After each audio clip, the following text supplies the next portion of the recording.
Bon, bonjour à toutes et à tous. Moi, je ne vous reçois pas. Je pense que le son, je ne l'entends pas. Je ne sais pas si c'est moi seul. Effectivement, le son est coupé chez moi aussi.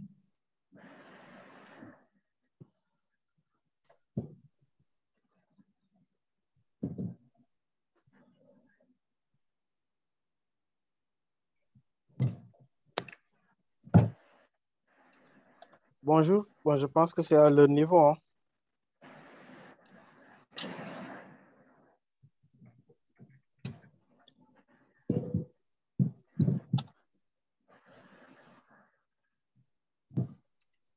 C'est un problème de connexion. Certainement, c'est un problème de connexion à leur niveau, mais ils vont revenir tout à l'heure.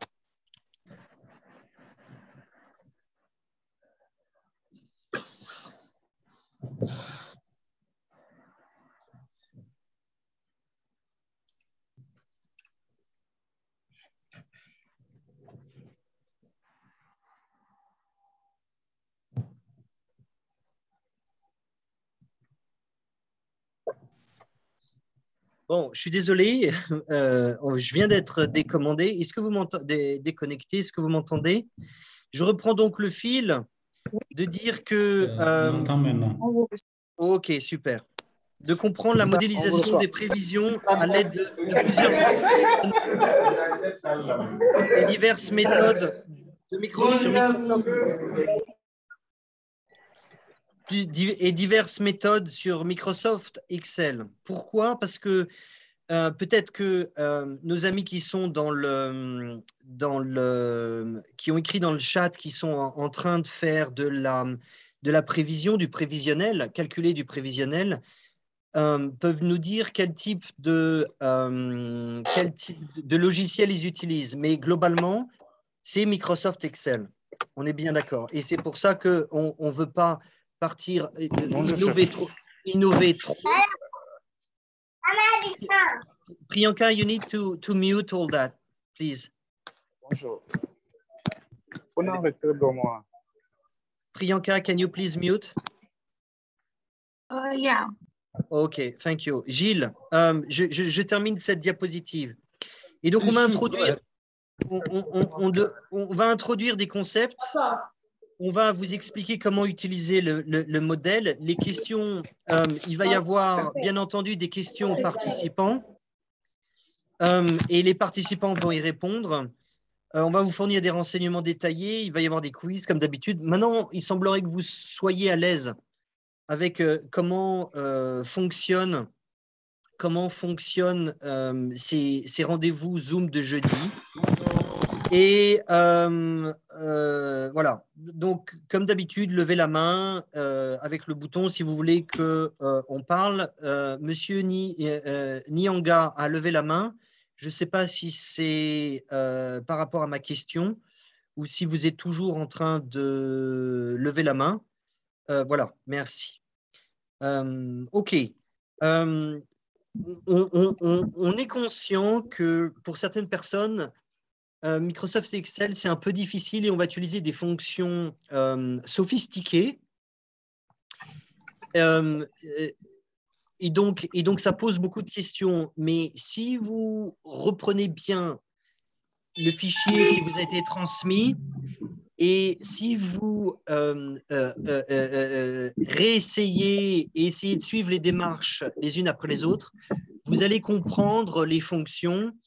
Et quand vous les avez compris, vous allez voir comment Excel, c'est puissant. Et on espère que, et ça c'est notre vision philosophique de vous, 35 participants à ce cours, on voudrait que vous compreniez que les prévisions, c'est une chose. Ce n'est pas un exercice rébarbatif une fois par an. Ce n'est pas ça. Les prévisions, c'est comment, d'une année sur l'autre, on peut améliorer sa capacité à avoir une vision sur ce qui se passe. Et ça passe par une meilleure procédure, par des meilleures hypothèses, par l'utilisation de meilleures fonctions, par une analyse plus profonde. Et grâce à ça, vous allez pouvoir affiner, rendre plus fine rendre plus fin vos prévisions et à ce moment-là, être plus réactif et améliorer ce que vous apportez aux patients du pays. Un exemple, j'ai été pendant 2 ans responsable de 5 millions de vaccins en Colombie-Britannique au Canada. Les vaccins, c'est très compliqué. Vous avez 3 millions de vaccins de grippe qui arrivent en 2 mois. Et ça dépend de oui ou non les gens vont les prendre parce qu'il fait un peu chaud, parce que tout le monde va en week-end et donc les gens ne sont plus intéressés au vaccin. Donc c'est très compliqué, mais j'ai réussi à améliorer la marge de variation de 20% à 5% sur les vaccins contre la grippe. Et sur les autres vaccins, j'ai encore réduit ça en introduisant par exemple, le taux de déchets, et j'ai étudié le taux de déchets de gaspillage sur 5 ans pour essayer de dire est-ce que ça baisse, est-ce que ça monte, comment est-ce qu'on peut le faire baisser. Vous voyez, c'est un exercice en fait itératif. Et c'est la philosophie qu'on voudrait vous transmettre au-delà de l'exercice technique qui finalement, vous allez comprendre à la fin du cours, n'est pas très compliqué. Gilles, je te passe la main. Ou bien, je sais que c'est quelque chose que tu affectionnes particulièrement, donc si tu veux faire la revue des cartes, je te le laisse faire, mais c'est comme tu veux. Merci beaucoup. Je te laisse boire ton café parce que c'est important pour Gilles. En paix. Alors, ici, nous avons comme devoir hebdomadaire de la semaine dernière, vous vous rappelez, on vous a expliqué que établir la cartographie du flux de produits, 1, 2, du flux d'informations, 3, du flux d'argent, était essentiel pour être sûr que quand on cherche à améliorer quelque chose, on améliore non pas les symptômes, mais les causes fondamentales. Si on améliore les symptômes, rien ne va changer. Les symptômes ne partiront pas. Et ici, on a le docteur Diallo qui a proposé une cartographie, ou alors il appelait circuit, des produits et de l'argent. Et de l'information. Donc, le circuit des produits sont en bleu, les circuits de l'information sont en rouge, et les circuits de produits argent, je pense que c'est dans le bleu, circuit produit argent, ensuite circuit information, et ensuite, un bleu avec 2 flèches en haut et en bas, c'est rapport rétro-information. Il nous parle de la Guinée, en disant qu'il y a la pharmacie centrale de Guinée qui reçoit des informations et transmet des informations au programme de santé qui dépend du ministère de la Santé. Le BSD, on ne sait pas trop ce que c'est que le BSD. La NPM, c'est la direction nationale, j'imagine, de la pharmacie et du médicament. Il y a une section qui s'appelle logistique. Et ensuite, vous avez les partenaires techniques et financiers, à main droite en haut. Et donc, il y a un certain échange d'informations entre le programme de santé, les programmes de santé et la pharmacie centrale de Guinée, qui est la centrale d'achat, qui amène les produits au dépôt central de la PCG et qui amène les produits aux dépôts régionaux, qui amène les produits aux centres de santé ou alors aux hôpitaux régionaux, etc., aux ONG, ou alors aux hôpitaux nationaux. Et ensuite, nous avons les postes de santé, nous avons les centres sociaux de santé, quelque chose comme ça, qui amène aux patients. Alors, et ensuite, vous avez un flux d'informations qui passe par la DSVCO, les DRS,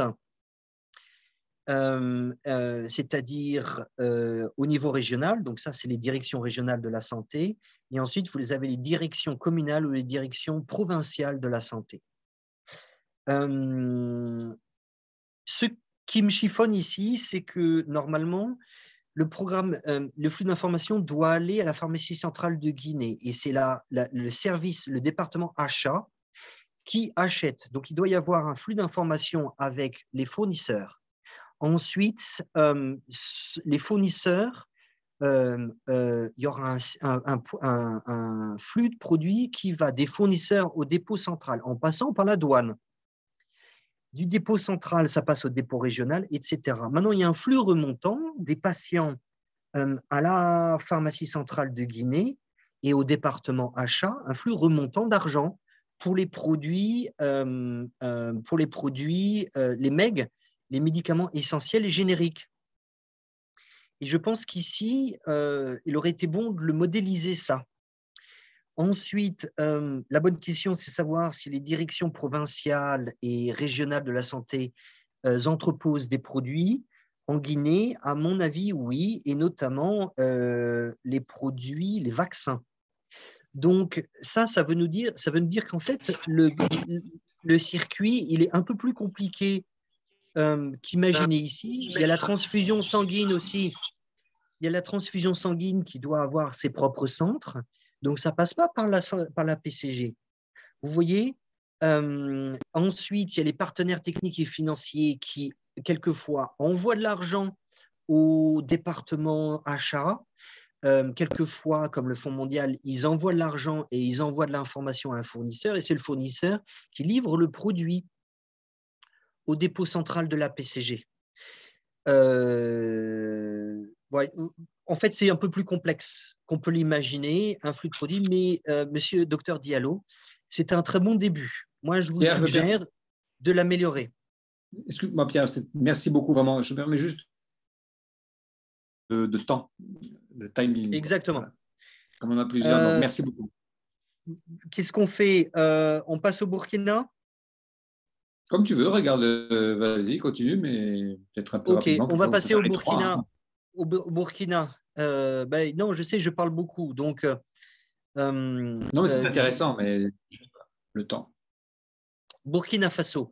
Ici, nous avons un flux en bleu de produits, un flux de retour qui est en pointillé bleu, un flux d'argent en rouge, un flux en vert ou en noir. Merci à monsieur Wilfried qui est très détaillé. Donc, on parle bien en haut de fournisseurs externes et de bailleurs de fonds et autres partenaires qui donc envoient aux grossistes et aux autres présentations régionales des produits, de l'argent et à la CAMEG et ses agences. Elle a 8 ou 9 agences régionales. Et il y a des flux d'informations avec le ministère de la Santé, la DGAP, les programmes et le comité de quantification. Et ensuite, on va à main gauche. Il y a les bailleurs de fonds aussi qui donnent de l'argent aux ONG internationales. Et les ONG internationales distribuent des produits directement aux patients, voire même aux CSPS, qui sont les centres de santé. Et au milieu, on a le secteur privé, secteur privé lucratif. Et merci à Wilfried, à Monsieur Wilfried d'avoir. Priyanka, can you mute, please? It's very disturbing. Donc Wilfried, donc Monsieur Wilfried a été gentil d'ajouter quelque chose qui est rarement fait, c'est de modéliser le secteur privé lucratif. Et ici, on a les autres grossistes et représentations régionales, les grossistes répartiteurs. Et c'est très bien parce que eux aussi participent à la santé publique. Il ne faut jamais l'oublier. Vous avez même des partenaires, des récipiendaires qui font du marketing social en mettant à disposition dans les pharmacies privées lucratives. Donc, il ne faut pas oublier ça. Ils font partie du modèle et de l'aide aux patients sous une autre forme. Et ensuite, bien entendu, on a la centrale d'achat qui s'appelle la CAMEG, qui a des agences régionales. Les agences régionales, donc là, il y a un flux d'argent, il y a un flux de produits descendants et il y a un flux d'informations remontantes en vert qui l'amène aux districts, les DRD, quelquefois aux officines pour le secteur privé. Maintenant, les officines privées lucratives achètent de temps en temps la CAMEG. Et c'est aussi livré au CHU, centres hôpitaux universitaires, et aussi au niveau régional, CHUR. Ensuite, ça passe au niveau en dessous, les CSPS, qui sont les formations sanitaires, et ça atteint les patients et les clients. Maintenant, très bien modélisé ici, et merci Monsieur Wilfried, nous avons une tiers partie C'est-à-dire qu'il y a des assurances et des mutuelles. Donc, il doit y avoir une assurance au Burkina Faso, une assurance privée, certainement des assurances privées qui payent ou remboursent les patients pour les frais de pharmacie, de produits pharmaceutiques. Et il y a probablement une assurance santé universelle payée par les taxes sur les habitants du Burkina, sur les Burkinabés. Voici 2 exemples donc, qui sont assez intéressants, différents, avec un travail qui peut être, vous voyez, ça demande du travail de faire cet exercice, mais c'est très intéressant parce que ça vous donne une image globale. Et je vous suggère tous les deux, et puis le Sénégal, Madame Madeleine, même si on est passé rapidement sur le vôtre, vous avez les grossistes répartiteurs sur la gauche, c'est bien, les partenaires techniques et financiers. Vous voyez, ça aurait été bien de mettre différentes couleurs. Vous avez bien mis le central, l'intermédiaire et le local.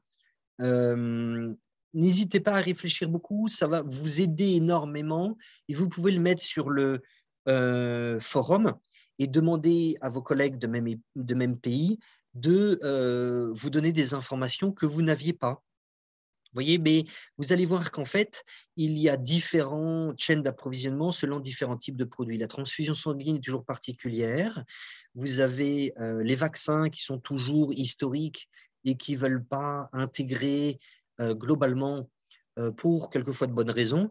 La centrale d'achat globalement a les produits médicaments et essentiels et génériques et les produits programmes. Et quelquefois, dans certains pays, vous avez notamment pour Dr Ginny en République centrafricaine, vous avez chacun des partenaires techniques et financiers et des ONG qui ont leur propre chaîne d'approvisionnement, ce qui fait quelque chose de très, très, très compliqué en fait. Voilà, on a un peu tout dit. N'hésitez pas à travailler un peu plus dessus et les partager avec nous, ça sera avec grand plaisir. Vous allez vous faire vous allez vous rendre un service de faire ça. Hein. Qu'est-ce qui s'est passé cette semaine? Gilles, tu veux prendre la suite? Comme tu veux, je suis disponible. Ok, vas-y. Merci Pierre, merci beaucoup pour cette présentation et en effet, merci à tous pour votre participation à cet exercice. En effet, comme disait Pierre, c'est très important de faire ça. Ça vous permet de voir la complexité des systèmes avec beaucoup d'acteurs, beaucoup d'informations, beaucoup de produits, beaucoup d'options différentes, hein, parfois pour les échanges d'informations, de finances ou de produits. Donc, merci beaucoup. Donc, cette semaine, on a fait module 3, module 4. Hein, donc, module 3, c'est les produits dans la chaîne d'approvisionnement de santé publique et module 4, c'est la planification. Ce sur quoi on va particulièrement se concentrer aujourd'hui. Comme toujours, les groupes de discussion au même bateau.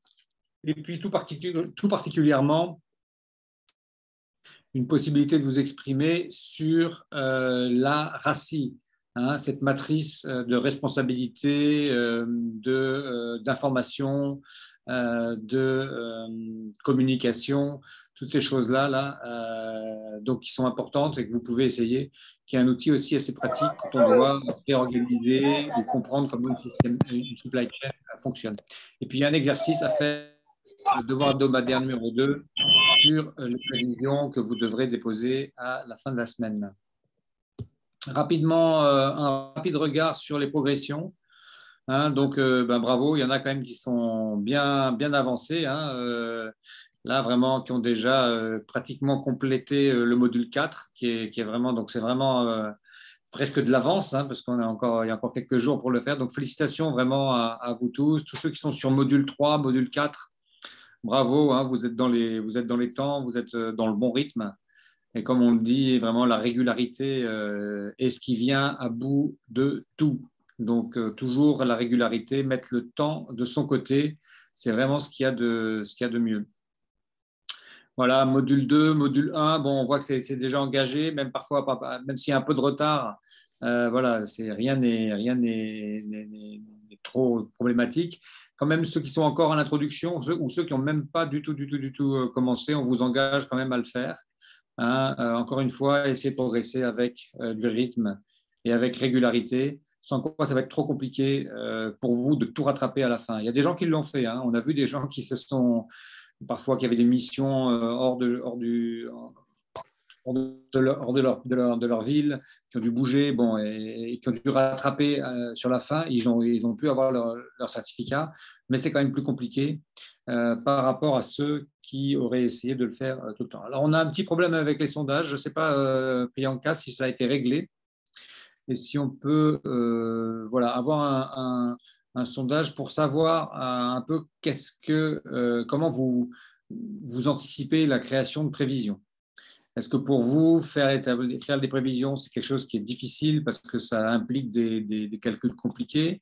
Est-ce que non, au contraire, vous pensez que c'est facile parce que c'est aisé de comprendre comment ça s'établit? Ou bien est-ce que… alors, je vais essayer de passer le sondage. Voilà.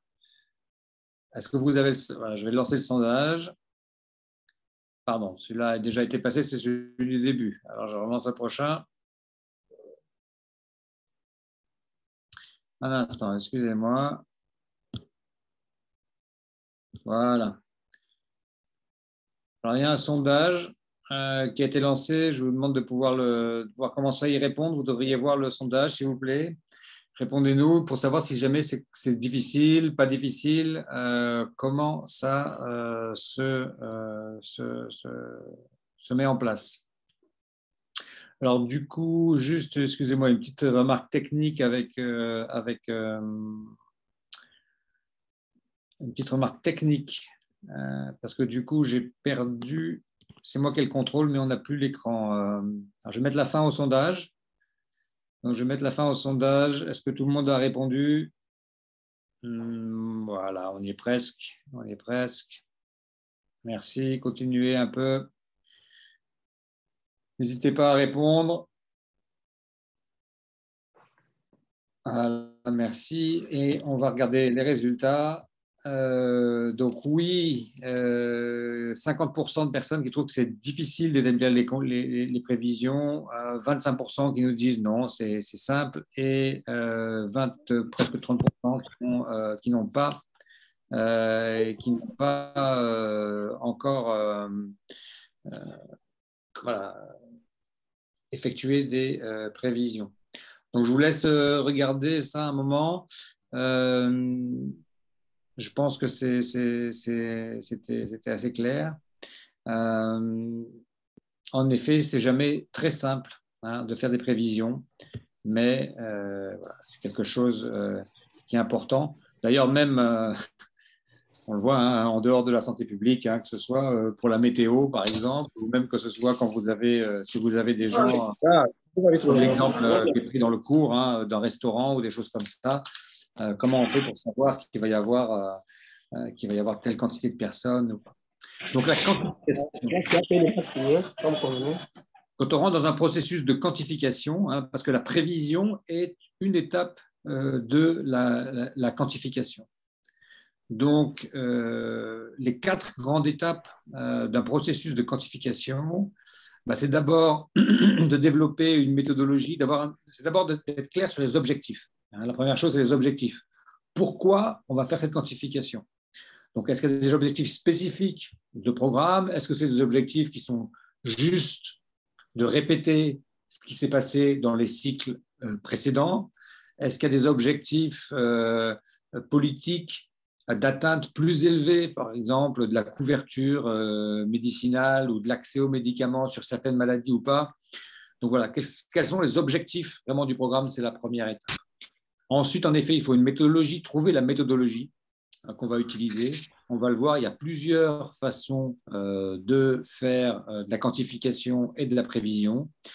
Et puis, il y a des méthodes avec des algorithmes, il y a des méthodes avec la collaboration, l'engagement de différentes parties prenantes. Et quand on dit des algorithmes, il peut y avoir différents algorithmes. Et puis, il y a les collectes des données. On peut travailler aussi avec différents types de données en fonction de ce qui est disponible ou de ce qui n'est pas disponible. Donc, vraiment, au début, c'est tout ce qui est le cadrage, le paramétrage du processus de quantification. Puis ensuite, sur la base des objectifs et des données recueillies, et sur la base de la méthodologie qu'on a utilisée, c'est l'étape des prévisions. Donc, vraiment, l'étape particulière des prévisions, c'est là où on va mettre des nombres en face de quantités particulières pour des produits spécifiques. Donc, voilà, c'est la deuxième étape. Ensuite, la troisième étape, c'est le plan d'approvisionnement. On a les quantités, on sait où elles doivent être livrées. Il va falloir planifier, séquencer l'approvisionnement pour s'assurer que tous les paramètres sont. Par exemple, si on a des limites en termes de stockage, on ne va peut-être pas tout amener d'un seul coup. Pierre nous parlait ultérieurement de 5 millions de vaccins. On doit faire venir 5 millions de vaccins. C'est sûr qu'il va falloir quand même anticiper des capacités de stockage et peut-être qu'on va vouloir fragmenter l'approvisionnement pour ne pas avoir tout en stock le même jour.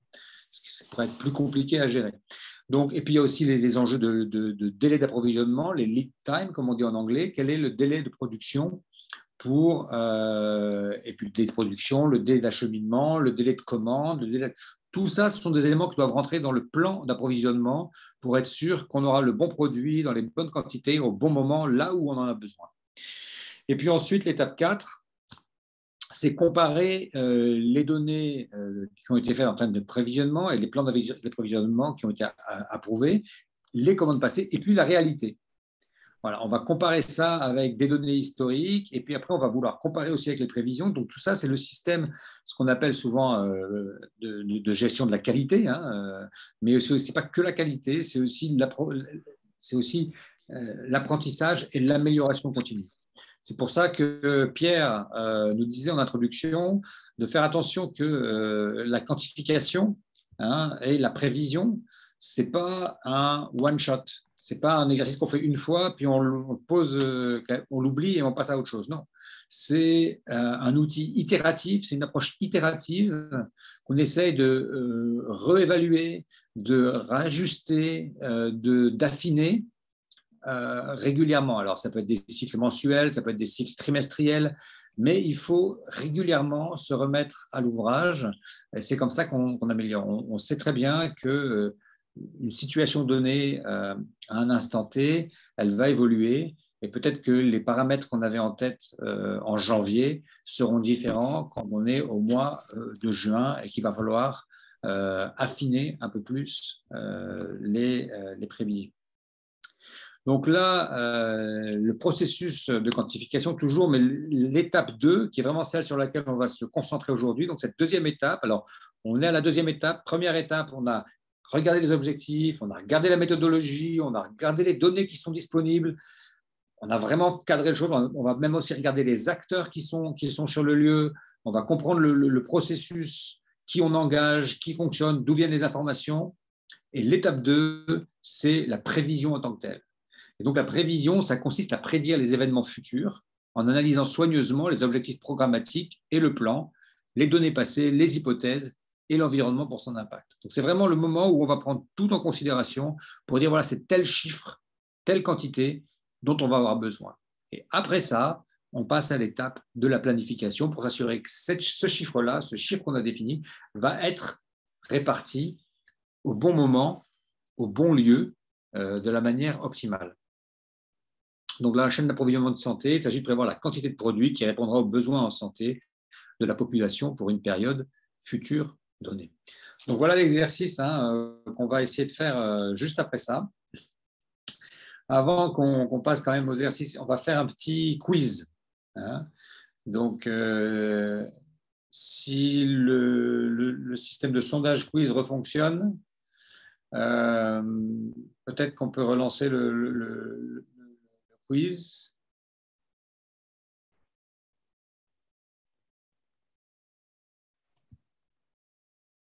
Ah, d'accord, c'est moi qui dois relancer. Désolé, il y a un petit problème. Donc, je relance le quiz, excusez-moi. On a un petit problème. Je pense que le quiz doit être visible pour tout le monde. Donc, on vous demande de sélectionner les ensembles de données, les données qui peuvent permettre de faire des prévisions. D'accord? Alors, vous pouvez choisir, il y a plusieurs choix possibles. Donc, quelles données vous allez utiliser? Les données des ensembles des services médicaux, les données de surveillance, les données de consommation, les données des événements indésirables. Quelles sont, selon vous, les meilleures informations?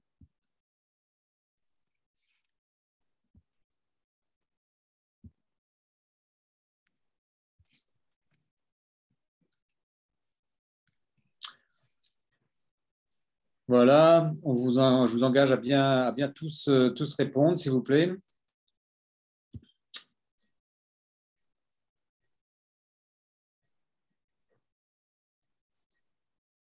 Priyanka, tu me dis si tu peux publier le résultat ou si tu veux que je le fasse aussi, tu me le diras.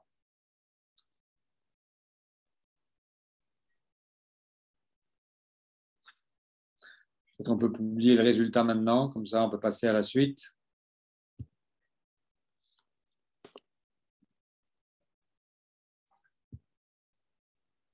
Voilà, on partage les résultats. Donc, vous voyez, écoutez, il y a une réponse quand même assez bonne. Tout le monde dit sur les données de consommation. En effet, il y a vraiment aussi un accord complet sur les données de services médicaux, les données de surveillance aussi, les données sur les ménages, les données sur les événements indésirables, peut-être un peu moins pourtant, ce sont des données qui sont très importantes aussi. Hein. Les données sur les événements indésirables, si on se rend compte, par exemple, qu'il y a eu des inondations, par exemple, ou voilà, des inondations qui pourraient donner lieu à des épidémies comme du choléra ou des choses comme ça. Bien évidemment, ce sont des choses qu'on va suivre de manière très proche. S'il y a beaucoup de précipitations, on sait que ça peut avoir un impact. Ou les données sur les ménages. Hein, pareil, si on sait qu'il y a un faible niveau de revenus, par exemple, une forte inflation ou des baisses de revenus, ou si on sait qu'il y a une grosse augmentation de la natalité, par exemple, sur certaines périodes, tous ces éléments-là vont être pris en compte pour pouvoir faciliter l'affinage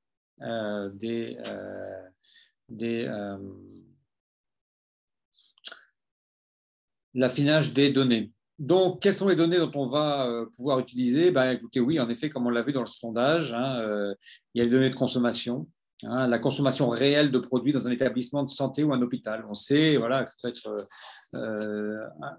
si vous savez que l'année dernière, on a consommé, je ne sais pas moi, par exemple, 1 million de vaccins contre la grippe, pour prendre l'exemple de Pierre, cette année, on ne va peut-être pas en commander 10 millions, parce qu'on se doute qu'en effet, voilà, on est normalement sur des tendances, sauf si jamais il y a eu des événements exceptionnels. Voilà. Donc les données de consommation au niveau des centres de santé, au niveau des hôpitaux et de manière générale au niveau des régions ou du pays vont être importantes.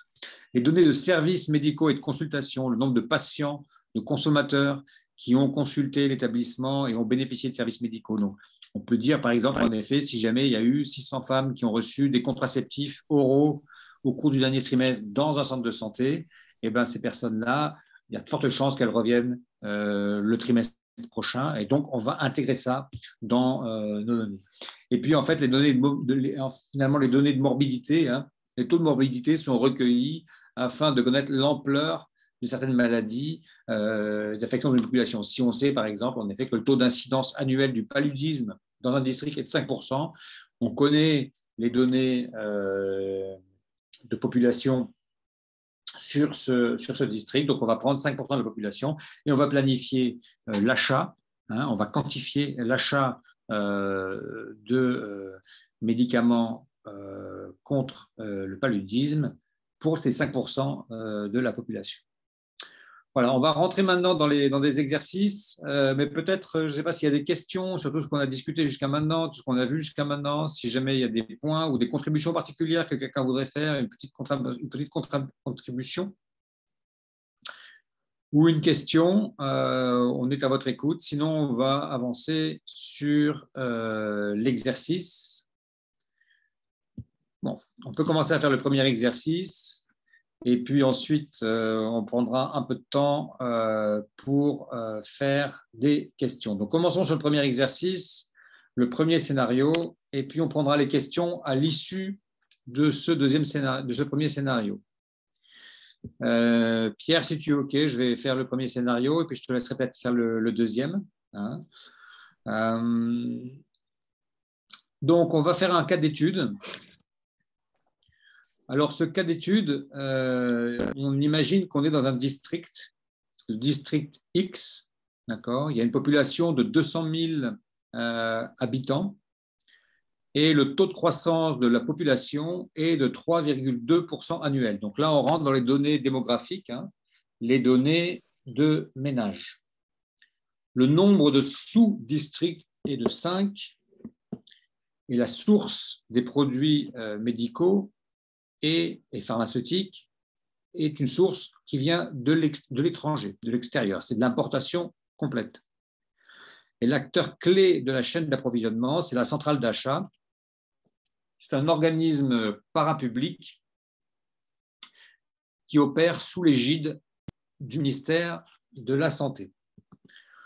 Donc voilà un peu pour le cadre général de ce premier exercice. Enfin, ça c'est pour le cadre général. Et donc, dans le premier scénario, qu'est-ce que l'on va essayer de comprendre? On va travailler pour essayer de calculer la consommation mensuelle moyenne. On va utiliser la consommation mensuelle moyenne, donc les données de consommation, pour anticiper les besoins dans un produit pour lutter contre la typhoïde. Donc le nom du produit, ce sont des comprimés de ciprofloxacine 500 mg. D'accord ? Comprimés de ciprofloxacine 500 mg. Le packaging, la taille du paquet, c'est 10 × 10 paquets secondaires. L'indication, c'est pour la typhoïde, la diarrhée, les infections des voies respiratoires inférieures. C'est un programme de médicaments essentiels. Les objectifs du programme, il n'y a pas de nouveaux objectifs. Il n'y a pas de nouveaux objectifs, c'est-à-dire qu'on va prendre en fait ce qui s'est passé l'an dernier et le seul objectif, c'est répéter ce qui s'est passé l'année précédente. Le financement, c'est un financement du ministère de la Santé via le Fonds renouvelable des médicaments et la période de prévision sur laquelle on va essayer de travailler, c'est une période de 12 mois. D'accord ? Donc, ce que je propose, peut-être, je vais partager l'écran. Ah, je n'ai pas le droit de partager mon écran. Donc, peut-être le plus simple, c'est que tu me donnes l'autorisation de partager l'écran, Priyanka. Comme ça, je vais partager directement. Ah ben non, Mathieu, voilà. OK, très bien. Donc, tu me donnes le contrôle alors de ton écran, c'est ça?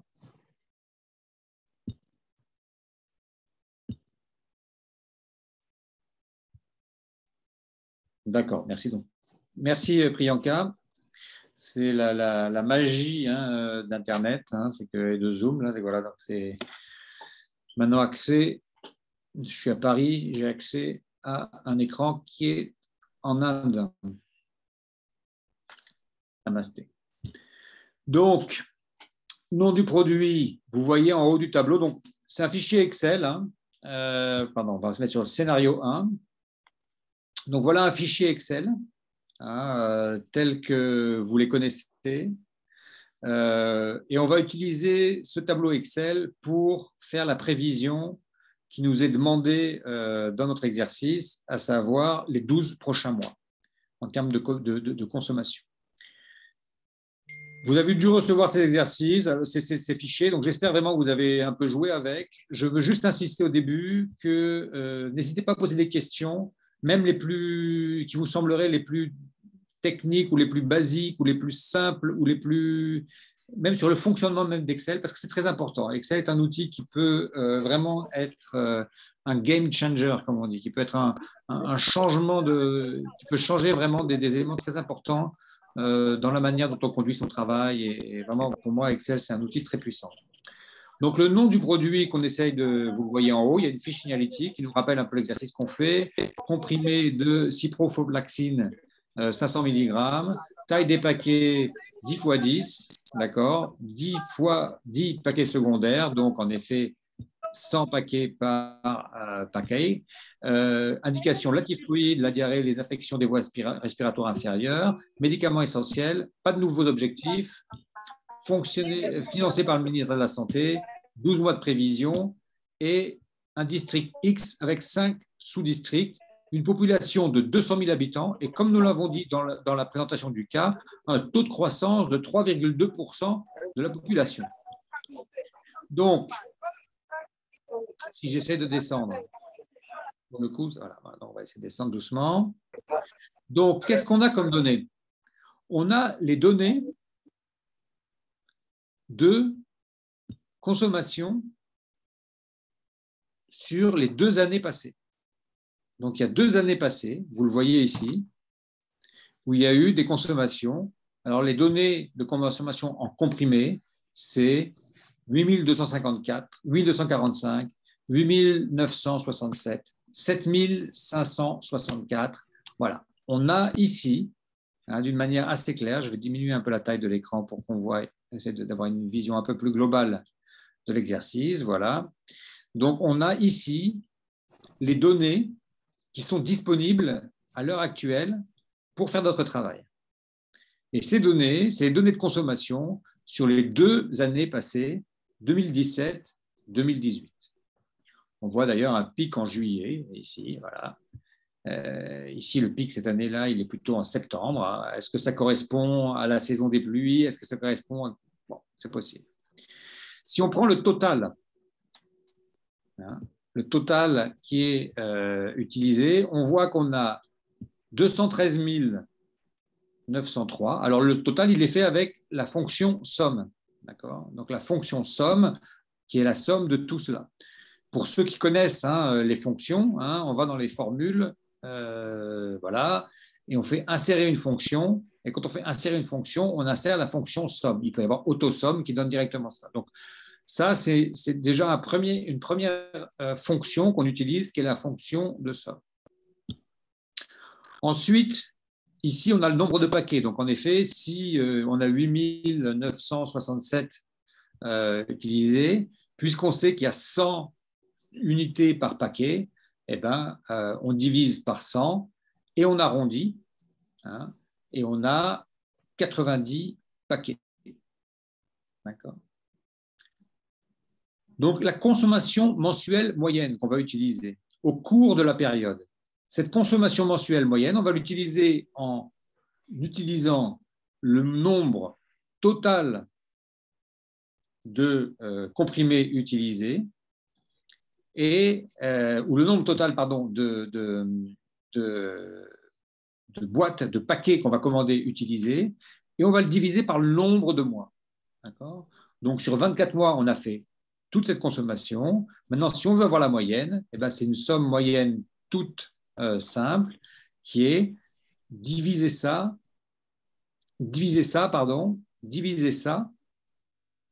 cette somme totale, par le nombre de mois qui sont là. Là, on utilise encore une autre fonction, comme vous le voyez, c'est la fonction count, la fonction compter. D'accord ?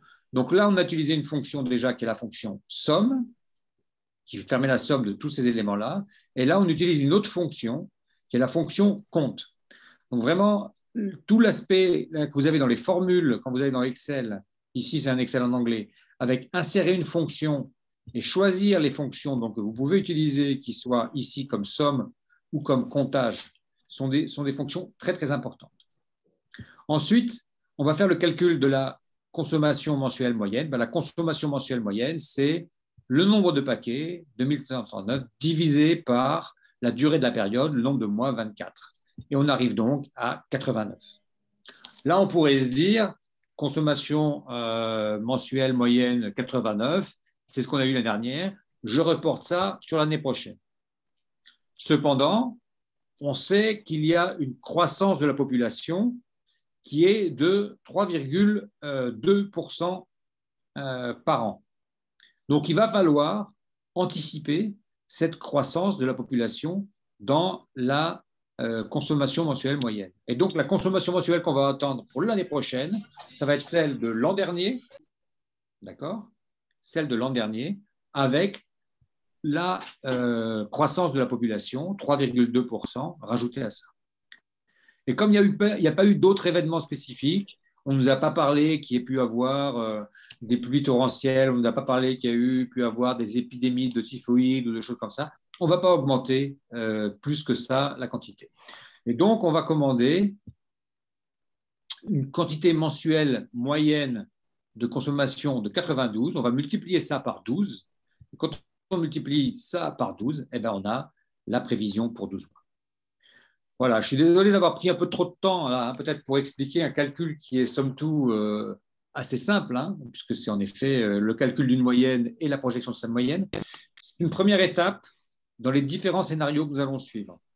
Donc, je voulais commencer par ça et prendre le temps de discuter. Alors, peut-être que justement, avant de passer aux 2 autres scénarios, on peut peut-être prendre le temps de faire un petit test, un petit sondage, et puis prendre quelques questions. Et puis ensuite, Pierre, je te laisserai peut-être prendre la suite. Avec plaisir, Gilles, tout commence par toi. Tout commence par lui, Pierre, et tout finit par lui. On vient de lui et à lui on retourne. Mais je te remercie quand même. Priyanka, on peut revenir sur les slides?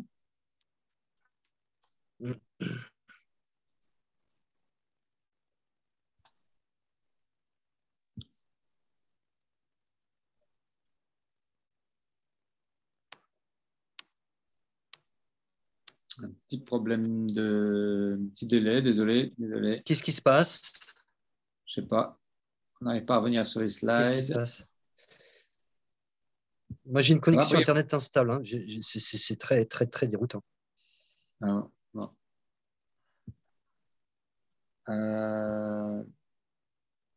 Merci. Ça y est. OK. Alors, prenons des questions. Voilà, on va passer aux questions. Alors, juste, on va faire un petit sondage là. Quand est-ce que le calcul de la CMM est-il utile à votre avis? Pour prévoir les besoins,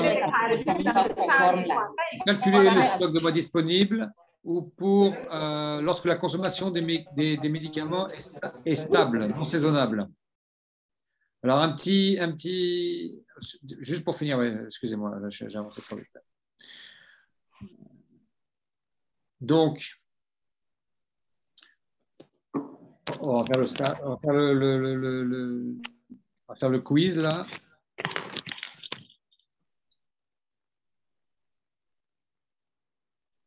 Un instant, je suis un peu perdu avec ces quiz là.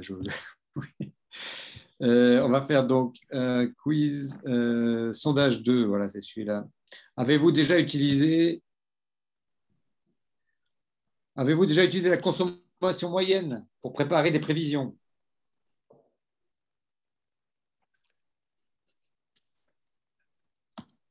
Allez, répondez vite, c'est bien. Merci. Merci. Très bien.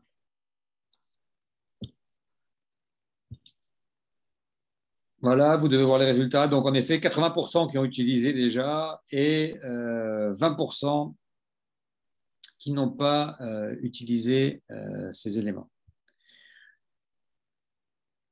Merci beaucoup. Donc, une question. Alors, pour commencer, on va rentrer dans une zone de questions-réponses rapidement. Déjà, je vois une question sur le chat de Vanessa Mailly qui dit que vous n'avez pas très bien compris comment déterminer la CMM ajustée. Donc, on va reprendre ça tout à l'heure, on va réouvrir le fichier Excel pour retravailler, mais la CMM ajustée, d'une certaine manière, elle est utilisée principalement en prenant les consommations mensuelles de chaque mois sur 1 ou 2 ans passés. On additionne tout ça, on divise par le nombre de mois qui ont été pris en compte. En l'occurrence de l'exercice, c'était 24. Donc, on a un nombre total de boîtes utilisées. On divise par le nombre de mois sur lesquels ces boîtes ont été consommées. Et ensuite, ça nous donne un chiffre mensuel moyen. On rajoute à ça la croissance de la population s'il y a eu, des données démographiques, des événements spécifiques, et ça donne la consommation mensuelle moyenne. On va voir que cet outil-là est utile en effet, comme on le voit ici, pour prévoir les produits dans les établissements de santé, pour calculer des mois de stock, et c'est valable quand la consommation de ces médicaments est stable, non saisonnable. Mais on va voir quand il y a des grands écarts, par exemple, ce n'est pas forcément la meilleure méthode. Questions-réponses avant qu'on passe au scénario 2. Pierre, tu voulais peut-être des commentaires? Excuse-moi, Pierre. Oui. Tu as oublié de terminer ta phrase par dire que c'est c'est que moyenne, c'est bien. Donc, tu as dit que c'était la consommation de tous les mois historiques divisé par le nombre de consommation moyenne, mais la consommation moyenne ajustée, c'est qu'on l'ajuste avec quelque chose. Et ce quelque chose, dans cet exemple, c'était le taux de croissance. Puisque l'historique a inclus le taux de croissance, mais la prévision, c'est-à-dire le futur, il faut y intégrer un ajustement. Et c'est l'ajustement de ce taux de croissance de la population. À toi, Gilles. Merci, Pierre. Et pour répondre à la question de Augustin Satingo Agbokounou, en effet, si jamais, en effet, comme vous le dites, il y a eu des ruptures pendant un temps, ça veut dire qu'on n'a pas les données. Donc, du coup, il va falloir soit éliminer les mois où il n'y a pas eu de données et se concentrer que sur les mois où on a des données et où il n'y a pas eu de rupture. Soit il faut faire ce qui est un des buts, un des messages qu'on essaye de faire passer dans ce cours, c'est qu'il faut croiser différentes données. Il faut prendre des données de consommation, il faut prendre les données de morbidité, il faut prendre les données des ménages, il faut prendre les données de consultation. Et quand vous avez plusieurs données et vous croisez ces données-là, alors vous commencez à avoir des informations qui ont un sens. C'est pour ça aussi, on l'a vu sur les chaînes, sur les schémas, il y a beaucoup d'acteurs qui sont impliqués dans la chaîne d'approvisionnement. Il faut engager ces différents acteurs aussi dans l'évaluation des besoins, parce que plus vous avez de perspectives, plus vous avez d'informations, plus vous avez besoin, ça va complexifier un peu le processus, mais ça va vous permettre de l'affiner au plus juste. Et le but des prévisions, ce n'est pas forcément de faire le processus le plus simple, c'est vraiment d'avoir un processus le plus juste. Merci, merci Boris aussi pour vos suggestions. Alors, on s'avance vers le scénario 2. Pierre, je te passe la main pour le scénario 2, si tu es OK. Oui, avec plaisir. Regardez, j'ai un ami avec moi. Il va m'aider à enseigner. Avec plaisir. Je suis désolé qu'il vous montre le meilleur pas forcément le meilleur de lui-même, mais ça fait partie aussi du monde animal, n'est-ce pas? Là, on parle du scénario 2. On parle de l'acétate de métroprogestérone injectable, 150 mg. C'est un produit de substitution. La taille du paquet, c'est 24 seringues pré-remplies. C'est appliqué pour une contraception. Le régime, c'est une injection tous les 3 mois et pendant 12 à 13 semaines. Le programme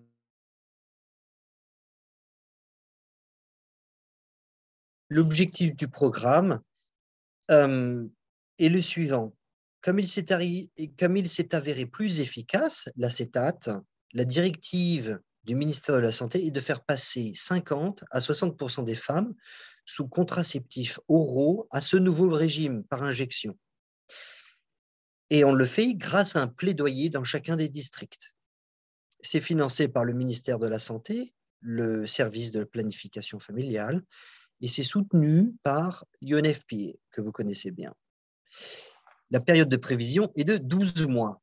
Donc là, notre exercice, c'est de prévoir les besoins en produits de base en utilisant les données d'actes médicaux de prescription ou intervention. Pourquoi? Parce qu'on ne peut pas utiliser l'historique. C'est quelque chose qui est nouveau. C'est pour ça qu'on vous a proposé ce deuxième scénario. Priyanka, if you could access to the Excel spreadsheet, that would be lovely. Thank you.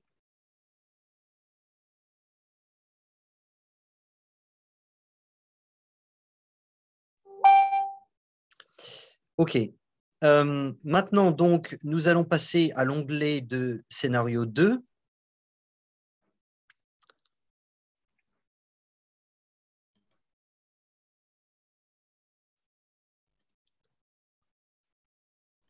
OK. Voilà. Donc, c'est moi qui prends la main. Donc, on est bien d'accord que ici, ce sont les hypothèses qu'on a déjà lues. Localisation, c'est dans un certain district avec 5 sous-districts et une population de 200 000 habitants, un taux de croissance de 3,2%. et 60 000 femmes, donc sur 200 000, âgées de 15 à 48 ans. Alors, il faut que vous me suivez bien. On a ici le nombre unique de femmes ayant fréquenté les cliniques pour des contraceptifs oraux.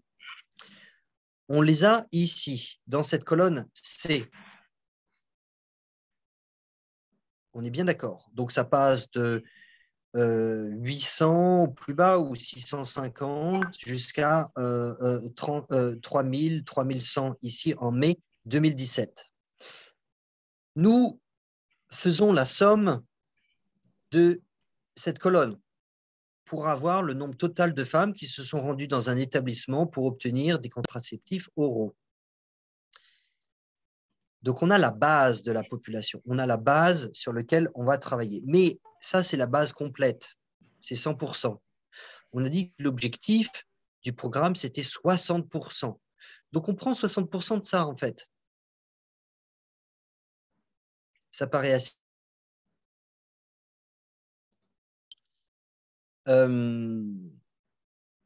Voilà. Attendez, je clique sur la cellule de 15 070. Voilà, vous avez 60% de 25 116. Et donc, ça, c'est notre base réelle. On dit on commence à 60. Maintenant, le programme aurait pu dire on commence à 50 ou on commence à 70. Et c'est là où, si vous utilisez cette méthodologie, vous pouvez affiner votre travail en disant est-ce qu'on peut faire une analyse de la variable, c'est-à-dire qu'est-ce que ça fait, quel est l'impact si l'objectif n'est pas atteint, on est à 50, quel est l'impact si en fait on dépasse l'objectif, on est à 70. C'est très intéressant de faire ça. Et c'est très simple, il suffit de rajouter d'autres colonnes à droite et à gauche de la colonne N, et ensuite vous pouvez faire les variations. Et quand vous proposez ça à votre boss, il vous dit ah là là, il sait ce qu'il fait là. Il nous propose le minimum, le maximum, et il nous dit probablement on sera entre les deux. L'hypothèse, rappelez-vous, c'est qu'il y a 10% de nouveaux utilisateurs grâce à cette sensibilisation. Donc, dans la cellule N18, j'essaie de cliquer sur cette, voilà, on a 10% de 60 000. Donc ça, c'est ce qui va être en dehors, rappelez-vous, c'est en dehors de la base de nouveaux. Pas des anciens, sont des nouveaux. Soit un total pour la première année de 15 070 et 6 000, ce qui fait 21 070. Maintenant, on est bien d'accord qu'il y a besoin de 4 injections par femme et par an, puisqu'on a dit que c'était tous les mois. 3 x 4, 12. Puisqu'on a dit que c'était tous les 3 mois. 3 x 4, 12. Donc, si on multiplie 21 070, 21 070 par 4, on a 84 281. C'est le total d'injections nécessaires. Maintenant, on est bien d'accord que ce n'est pas une injection dans un paquet. C'est 24 injections dans un paquet. Donc, il faut diviser par 24. Ainsi, en vert, vous avez ici la conclusion de l'exercice. Le nombre de paquets requis est de 3512. On est bien d'accord qu'il faut prendre des paquets pleins, pas des demi-paquets. C'est un multiple. On est bien d'accord que c'est un multiple de 24. C'est ça que je vous l'ai dit. Maintenant, une question pour vous, et ça serait bien d'avoir vos mains levées. Est-ce qu'on peut faire d'autres hypothèses pour ce cas? Et donc, on vous sollicite pour savoir qu'est-ce que vous pourriez changer à cet exercice, si vous voulez l'affiner, ou dire, mais en fait, il y a d'autres voies. À vous, levez votre main et on regarde comment ça peut être fait.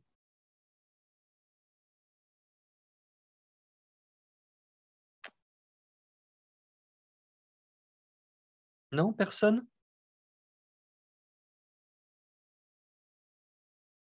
Personne ne proposerait une alternative? Personne ne proposerait d'autres hypothèses qu'on pourrait intégrer là-dessus? Vous voyez, une hypothèse qui pourrait être très intéressante, c'est de dire, ah, ben, ce sont des injections. Si c'est des injections, c'est probablement au réfrigérateur, c'est sous chaîne du froid. Et si c'est chaîne du froid, il va y avoir des déperditions, du gaspillage. Et donc, on intègre 10%, 5% de gaspillage. Et la même chose, on pourrait tout à fait faire varier ça dans différentes colonnes en disant, ben, si on est très bien, on gaspille 0. Si on est normal, on gaspille 5%. Et si on est très mauvais, on gaspille 10%. Et donc, à ce moment-là, il faudra 35 paquets supplémentaires. Vous voyez ce que je veux dire? OK, très bien. Maintenant, passons au scénario numéro 3. Est-ce qu'il faut repasser au slide, Gilles, là?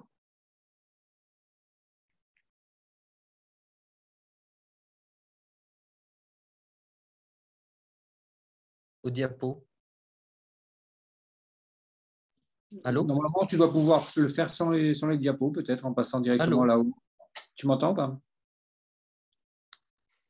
Pierre? Oui, est-ce qu'il faut repasser au slide? Ouais, tout est résumé en haut sur le tableau Excel. Normalement, tu dois pouvoir le faire, mais si tu veux, on peut passer au slide. Hein. Alors, non, pas de problème. Ici, on parle d'un composant pour lutter contre le paludisme. Ah, Monsieur Aboubacar. Docteur Diallo. Bonsoir à toutes et à tous. Je ne sais pas si c'est un cas particulier ou bien si c'était un cas général. Le scénario D, je n'ai pas bien saisi, il y avait un problème de connexion. Je ne sais pas si c'était chez moi seul ou bien si c'était chez tout le monde. OK, et ça peut être moi. Hein. La connexion n'est pas très bonne. Qu'est-ce qui vous a échappé? Voilà, ce qui m'a échappé dans ce deuxième scénario, c'est qu'au niveau de l'objectif du programme, c'était déjà 60%, ça c'est déjà énuméré. Maintenant, comment est-ce que l'hypothèse est venue d'avoir 10 nouveaux utilisateurs grâce à la sensibilisation? Ou bien c'est une hypothèse qu'on s'est posée ou c'était déjà une obligation d'insérer cela dans ce fichier d'Excel?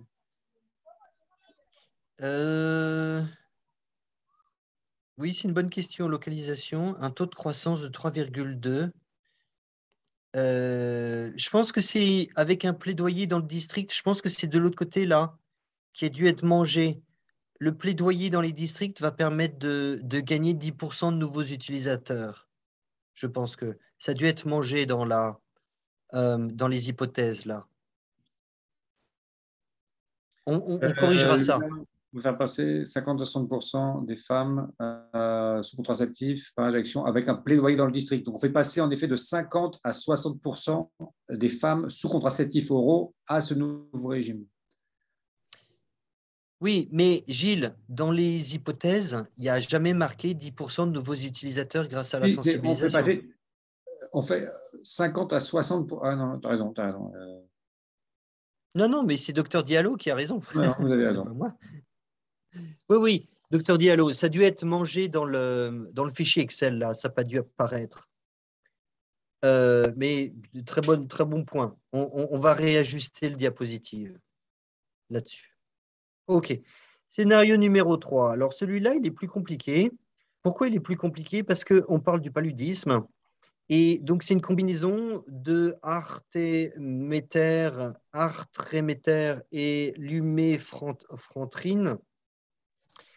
Et donc, vous voyez qu'il faut, ça dépend du poids et de l'âge. Donc, jusqu'à 15 kg et âgé de 0 à 3 ans, il faut 2 le premier jour, 2 le deuxième jour, 3 le troisième jour, donc 6. Pour 15 à 25 kg, c'est-à-dire entre 3 et 8 ans, il faut 4, 4, 4, il faut 12. Et de 25 à 35 kg, il faut 6. Et 35 kg, il faut 8. Donc, on a 3 régimes. On a 3 régimes, 6, 12, 18 et 24. pour les 3 premiers jours. Maintenant, il y a 4 types de paquets. Vous avez un paquet de 30 x 6, 30 x 12, 30 x 18, 30 x 24. Donc, vous avez des paquets qui font 180 comprimés, 360 comprimés, 540 comprimés, 725 comprimés. Vous voyez, on complexifie le scénario ici. Le programme, c'est forcément le programme de lutte contre le paludisme. C'est une substitution de traitement. Il faut transitionner tous les patients à cette combinaison. Donc, en fait, ça tombe bien, c'est qu'on a un historique et la base, c'est 100% de la population. Donc, de l'historique qu'on a la population, il suffit de la transitionner. C'est financé par le Fonds mondial et le ministère de la Santé. La prévision, c'est sur 12 mois. Et c'est dans un district avec 5 sous-districts, une population de 200 000 habitants, un taux de croissance de 3,2%. Et le nombre d'enfants de 0 à 3 ans est 18 000, de 3 à 8 ans, j'avance la ligne, 6 700. Non, pardon. De 0 à 3 ans, 18 000, de 3 à 8 ans, 25 000, et de 8 à 12, 6 700. Les données de surveillance, on nous dit que l'incidence annuelle du paludisme, c'est 18%. Le nombre d'enfants touchés sur la base des données des dernières années, c'est 7%. Et l'incidence du paludisme chez les adultes, c'est 11%. Donc, vous voyez, on a commencé à complexifier vraiment bien le sujet. Alors, la première étape, elle consiste à essayer de comprendre la base, c'est-à-dire le nombre d'enfants.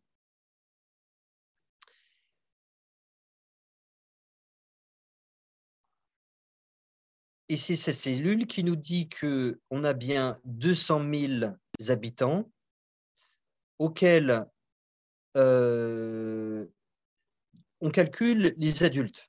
Donc, on a 200 000 habitants, on leur retire 18 000 qui sont les enfants de moins de 3 ans, on retire 25 000 qui sont les enfants de 3 à 8, et on retire 6 700 qui sont les enfants de 8 à 12.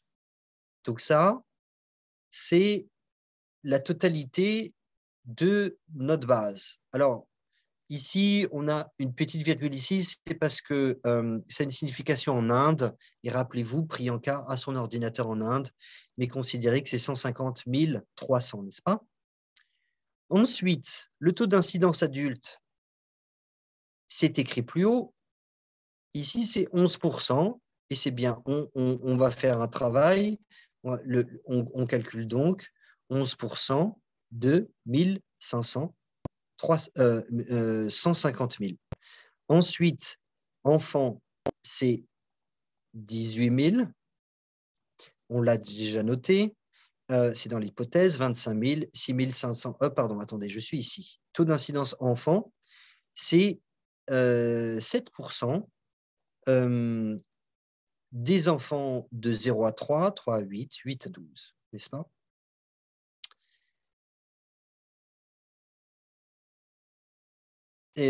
Ici, ça c'est globalité des enfants, mais ensuite, vous avez ici le détail, 18 000 à 7%, 25 000 à 7%, et de 8 à 12 ans, c'est 6 700 à 7%.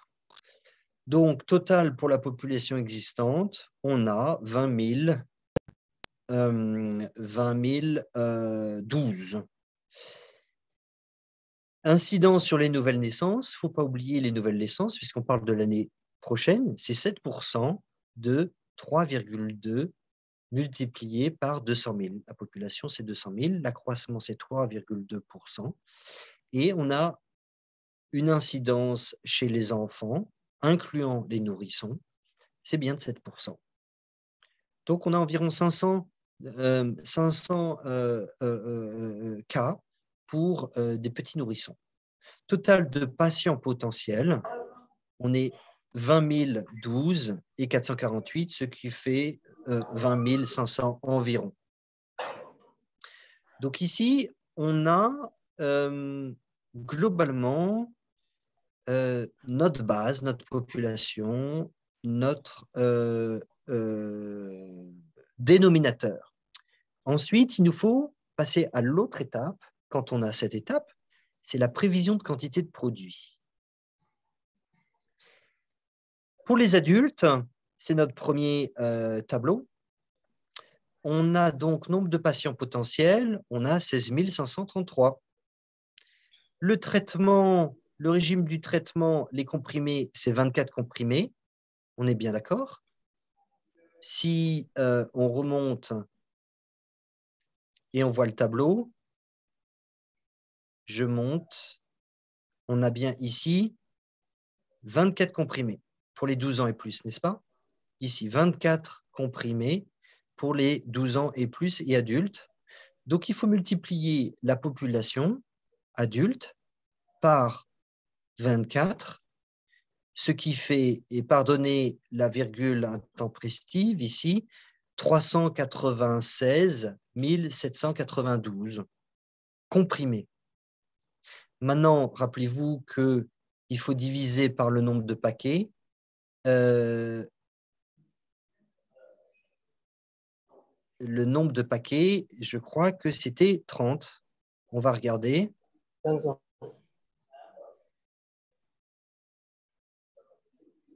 Attendez, on est là.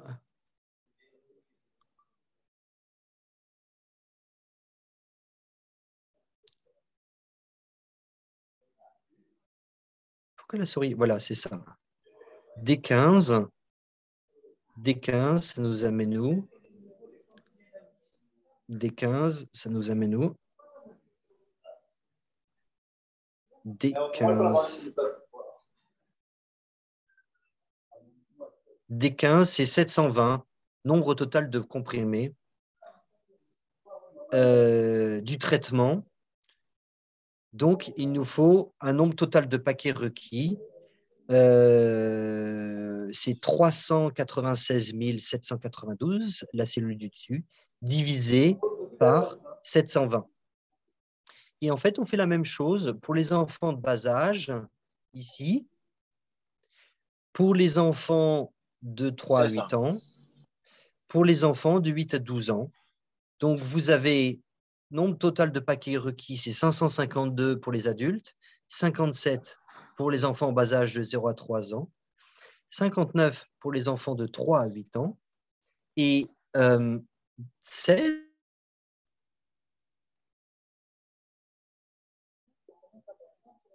Est-ce que ça a du sens pour ça?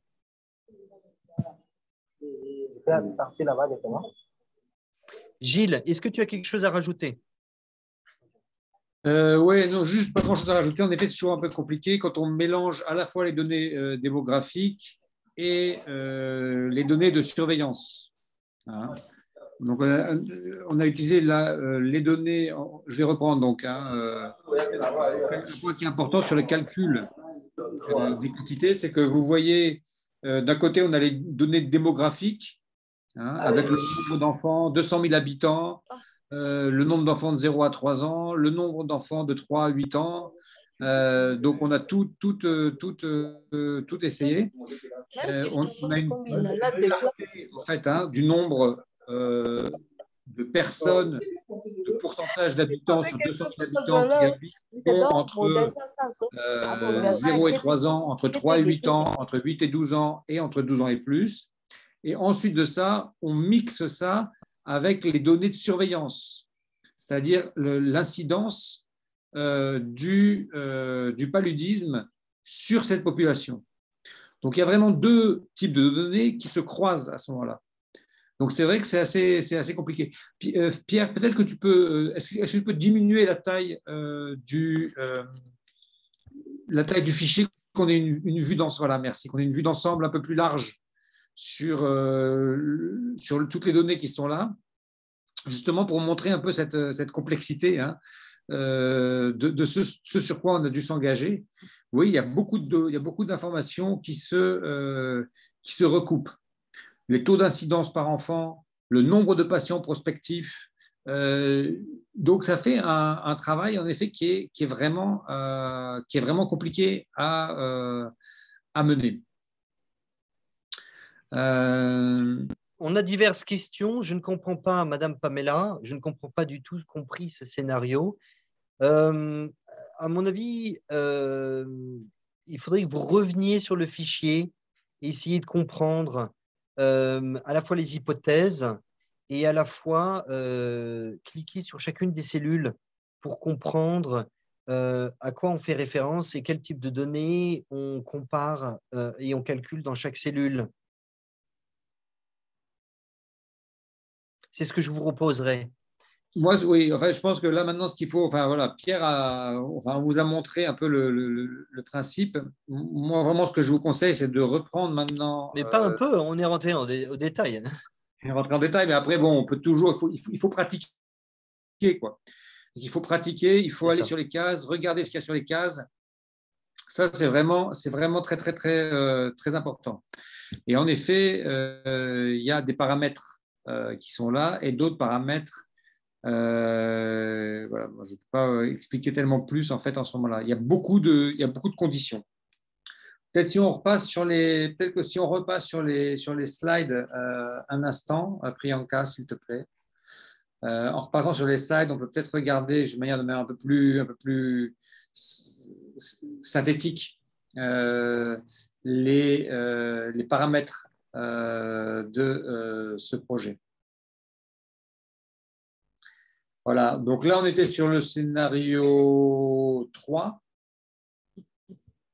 Donc, rapidement, quand même, pour voir le scénario 3, bon, sur le scénario 2, il y a un élément, mais on va y revenir. On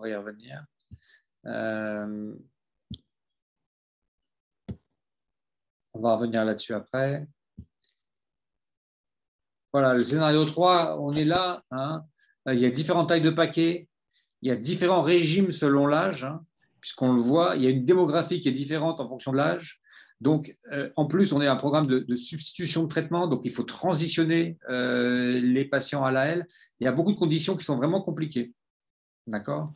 Donc, on fait ce suivi, ce travail. Et on le voit que les enjeux, c'est qu'il n'y a aucune donnée de consommation qui soit disponible pour ce produit. C'est un nouveau produit. Donc, on ne peut pas utiliser les données de consommation passées.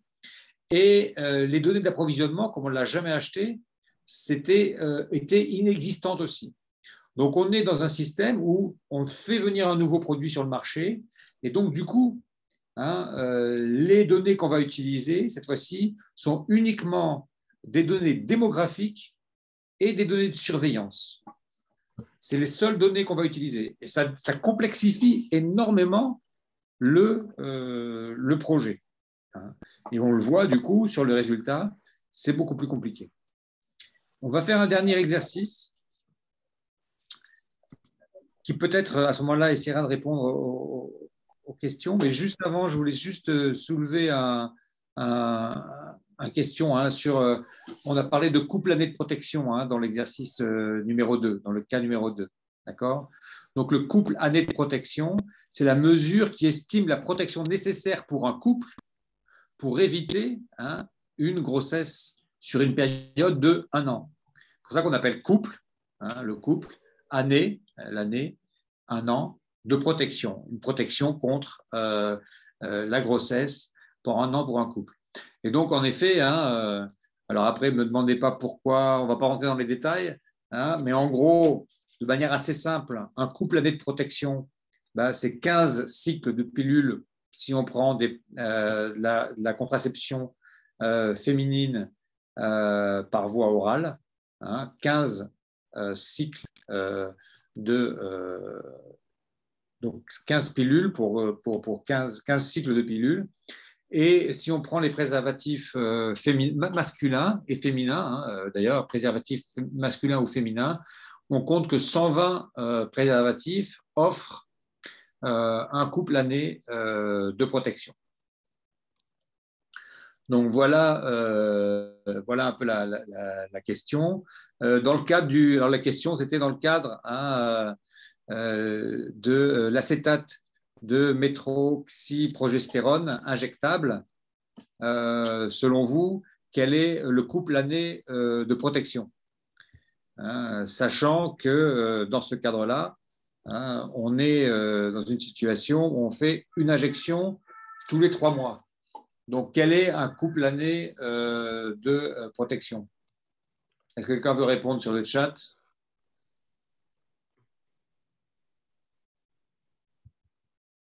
Quatre. Voilà, parfait. Merci beaucoup. En effet, avec 4 injections, puisque c'est 3 mois, 3 x 4, 12. Donc, merci beaucoup. Merci. On va passer au scénario. On va passer au scénario 3. Non, 3, on l'a fait. 3, c'est celui qu'on vient de faire, je crois, si je me trompe. Okay. On va passer au scénario 4 et après, on va faire question-réponse sur l'ensemble des trucs, peut-être retourner si besoin. Alors, celui-là, on va essayer. Sur le scénario 4, on reprend le scénario 1, mais cette fois-ci, au lieu de faire la consommation moyenne mensuelle, on va utiliser la fonction tendance d'Excel. Donc, encore une fonction. Donc, et puis après, on va répondre aux questions. En effet, merci à tout le monde pour la réponse sur le 4. En effet, c'était 4, couple année de protection. Donc, c'est bien à savoir, c'est 4 pour les injections, c'est 15 pour les cycles de préservatifs oral, de pilules féminines, et c'est 120, on a dit, pour les préservatifs, qu'ils soient masculins ou féminins. Je n'ai pas compris le couple année de protection. Le couple année de protection, en effet, c'est combien on doit donner de protection pour être sûr de les protéger contre la grossesse pendant 1 an. Donc, sur les cycles, si une femme a 15 cycles dans une année, on donne 15 cycles de pilules, 15 paquets de pilules. S'il faut 4 injections, une injection tous les trimestres, et 120, c'est censé représenter le nombre de fois où un couple va avoir une interaction. Donc, 120 par an. Ça, c'est un chiffre. Je ne sais pas comment il a été calculé. Donc là, on passe sur le 4e scénario. 4e scénario.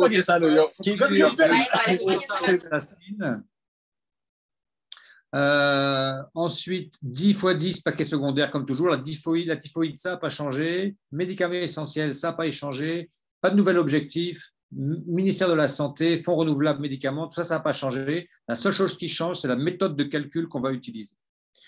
Donc, Priyanka, si on passe sur Excel, je pense qu'on est prêt pour ça.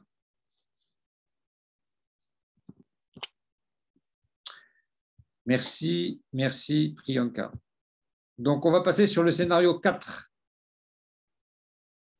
Alors, voilà le scénario 4. Je ne vous le répète pas encore une fois. Ici, en haut, à gauche de l'écran, vous avez tous les paramètres du programme. D'accord ? Ce sont les mêmes qu'au scénario 1. Donc, il n'y a pas de grands changements. Si vous descendez ensuite, si on descend un peu ensuite, là, on voit juste en dessous les données qu'on avait vues tout à l'heure aussi, les mêmes, à savoir les consommations en termes de comprimés par mois sur 2 ans et à droite, les nombres de paquets, c'est-à-dire en gros le nombre de comprimés divisé par 100. D'accord ? Et on a en effet là ces chiffres-là. Et qu'est-ce qu'on fait sur ce coup-là? Au lieu d'aller calculer en bas, comme on l'avait fait avec la fonction somme, au lieu d'aller calculer en bas la somme de ces quantités, on utilise une fonction, d'accord, qui est une fonction spécifique au logiciel Excel. Et cette fonction-là, c'est la fonction tendance. C'est une fonction qui permet de calculer sur la base de données qui vous sont données sur une période donnée, comment la tendance, la tendance qui est marquée là va se prolonger dans le futur. D'accord? Donc, c'est une prévision qui se fait, cette fois-ci avec un principe algorithmique basé non plus sur le calcul mental qu'on va faire, mais sur le calcul du système. Alors là, on le fait sur Excel. Si vous avez chez vous ou dans votre organisation des systèmes de prévision informatisés dans lesquels vous rentrez vos données et ils vous sortent, en gros, c'est le type de calcul qui se fait derrière dans la machine. Donc ici, vous voyez, il y a une fonction qui s'appelle la fonction trend. En anglais, c'est trend. En français, c'est tendance. Donc cette fonction tendance, vous allez la chercher quand vous allez vous cliquez sur formule et c'est là que vous mettez insérer une fonction. D'accord? Donc là, ces commandes-là, elles ne sont pas activées malheureusement dans ce système. Voilà. Parce qu'on est dans une vue protégée, donc je ne peux pas vous montrer le système. En fait, en gros, quand vous rentrez ici, tendance, vous avez un élément, comment ça s'appelle, une grille de saisie qui va se présenter et vous allez chercher les informations qui sont là sur cette plage de données. Vous allez dire, on va utiliser ces données-là, les données qui sont sur cette plage. On va dire en fonction de temps, la fonction de temps, c'est cette série-là, d'accord, cette plage-là, et on veut le projeter sur un an à venir. Et donc, qu'est-ce que ça va vous donner? Vous voyez le petit graphique qui est là, juste à côté. Vous avez en effet les chiffres. Ça, c'est les chiffres qui sont donnés. Là, en marron, vous avez la série 2. La série 2, c'est cette série-là. D'accord? C'est ce qu'on appelle cette série-là. La série 1, c'est les dates. La série 2, ce sont les données qui sont disponibles, et on les voit jusque-là. Et la série 3, c'est cette série-là qui va se donner à nous, qui est la tendance qui se dessine. Alors, l'avantage de la tendance, c'est que ça lisse les pics. On voit, il y a des pics ici en hauteur, il y a un autre pic ici en hauteur, il y a des pics bas, probablement liés à la saisonnalité. D'accord? Et donc, du coup, en faisant ça, le système vous donne automatiquement le chiffre qu'il faut avoir. 1122. Si on compare avec le scénario 1, on avait 1104. Donc, en faisant le calcul avec la consommation mensuelle moyenne et nos petites mains et nos petits doigts et nos petites têtes, là, on fait nos propres calculs avec la calculette, on peut même faire ça sur un papier, avec la consommation mensuelle, on arrive à un chiffre qui est différent de celui que nous donne l'algorithme de la tendance. Donc, c'est assez intéressant de voir ça, parce qu'en effet, ça montre que avec les mêmes données, on va avoir, suivant l'algorithme qu'on utilise et suivant la méthode qu'on utilise, une approche, un résultat différent. Est-ce qu'il y a des questions particulières sur ça? Alors, merci à Napogicha BTB Dare pour avoir clarifié l'aspect sur le CAP, couple annuel de protection. Est-ce qu'il y a des questions particulières sur ce quatrième scénario là qu'on vient de faire? Lawson. Ah oui, c'est vrai que je n'ai pas regardé les... Oui, alors, oui, Ulrich Lawson, on vous écoute. Oui, ici j'ai une difficulté. Allô, vous m'écoutez? On vous entend 5 sur 5. On vous attend, on vous entend. D'accord. Au niveau du scénario 3, le nombre de patients potentiels, enfin les prévisions de quantité, je n'ai pas très bien saisi comment ça se faisait déjà. Au niveau des patients, le nombre de patients prospectifs, là j'ai compris. Mais au niveau du nombre, de la prévision des quantités des produits, là, je n'ai pas très bien compris comment on a fait pour trouver 16 533. Ça, je n'ai pas bien compris. Et au niveau du scénario 4, vous avez dit qu'on doit utiliser la fonction tendance. Cette fonction, est-ce qu'il y a déjà vous avez parlé des organismes qui ont déjà des logiciels qui permettent de déterminer, d'avoir une tendance lorsqu'on rentre sur les données. Est-ce que cette fonction existe dans Excel ou bien nous qui sommes dans le public, on n'a pas ces logiciels-là? Est-ce que c'est possible d'avoir la méthodologie, comment le faire et pouvoir le rentrer dans nos méthodes de prévision de calcul des médicaments?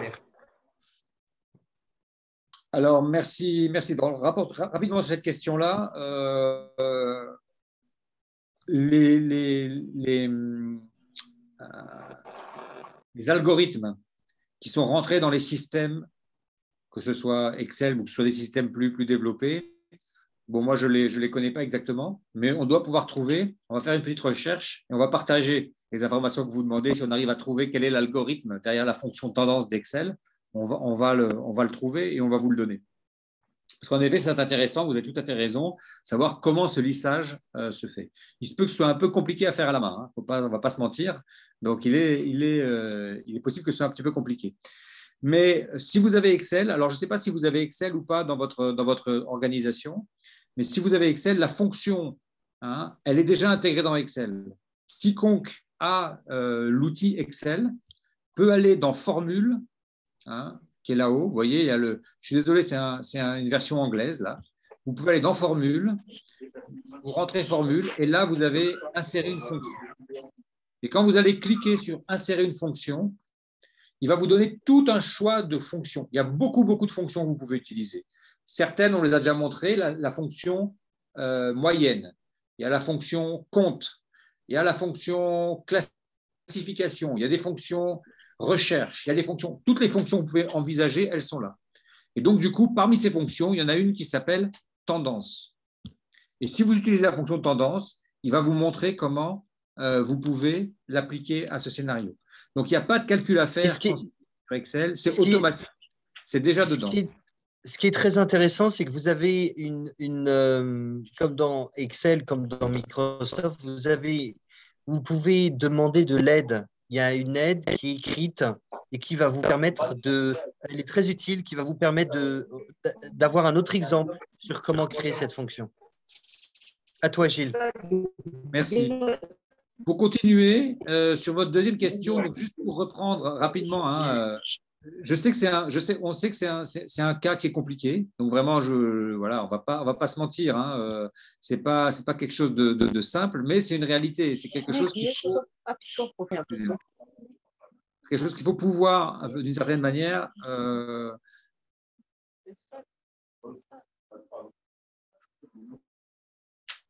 Donc voilà, là on a le nom du produit, l'indication, tout ça. On a le poids. Donc, combien on en donne par personne en fonction de leur poids et de leur âge notamment. Bon, après, on transforme le poids en âge. Jour 1, jour 2, jour 3, jour 4, total. Donc, on sait que toute personne qui est atteinte par le palu, c'est 7 posologies qu'il faut donner en fonction de ça. L'âge, taille du paquet, nombre on trouve toutes ces informations-là. Donc, ça, ce sont vraiment les informations de posologie, les informations de base. Ensuite, qu'est-ce qu'on prend? On rajoute des données de surveillance. Donc, les données de surveillance, on sait que l'incidence annuelle du paludisme, elle est de 18%. D'accord. Le nombre d'enfants entre 0 à 12 ans, on sait que c'est 7% et c'est 11% chez les adultes. Donc, ça, c'est sur la base du nombre de personnes, des 200 000 habitants qui habitent dans ce district, avec 3,2% de croissance et des enfants. 18 000 enfants de 0 à 3 ans, 25 000 enfants et 6 700 enfants. On a toutes les données d'un côté, les données de surveillance et de l'autre côté, les données de natalité et comment on dit ça?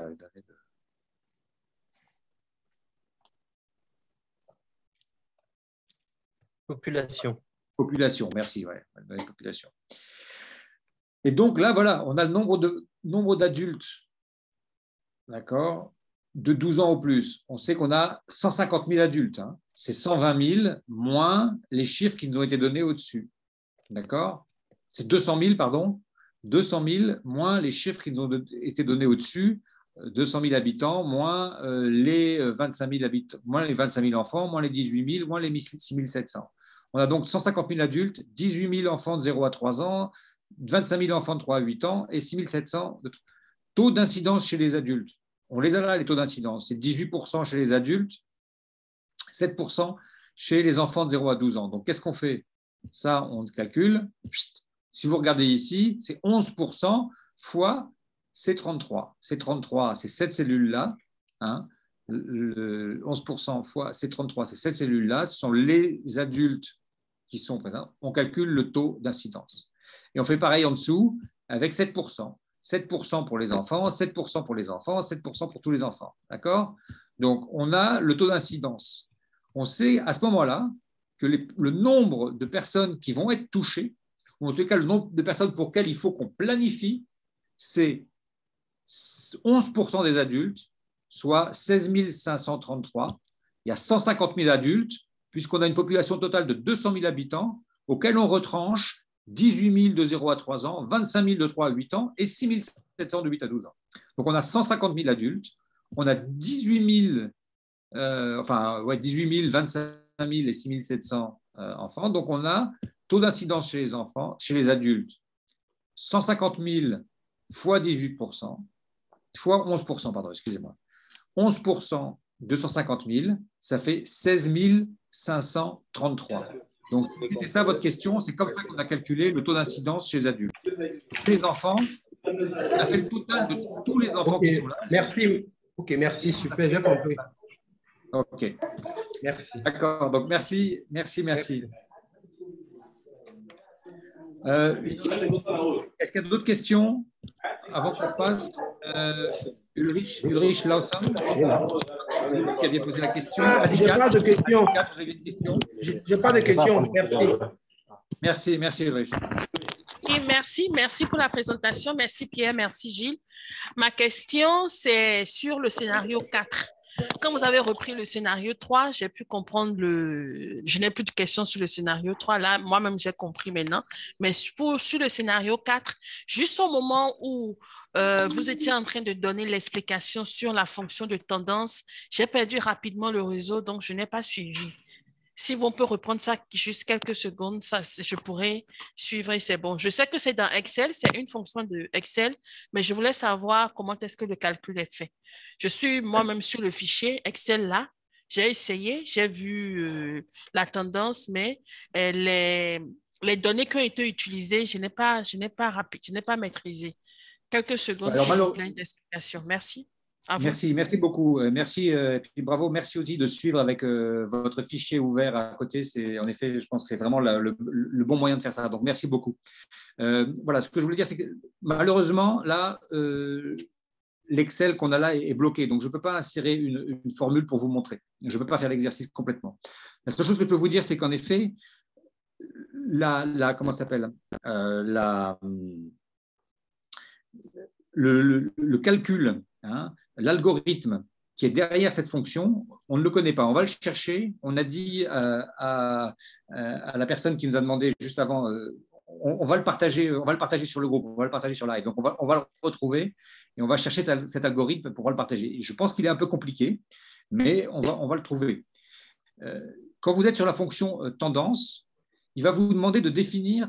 En fait, quand vous allez là-bas, vous allez sur formule, hein, quel que soit votre Excel. Et normalement, là, vous voyez, cette partie-là, elle est grisée. Non, mais Gilles, va sur une cellule vide. C'est parce que tu es sur une cellule vide. Je ne peux pas, Pierre. J'ai essayé, ça ne fonctionne pas.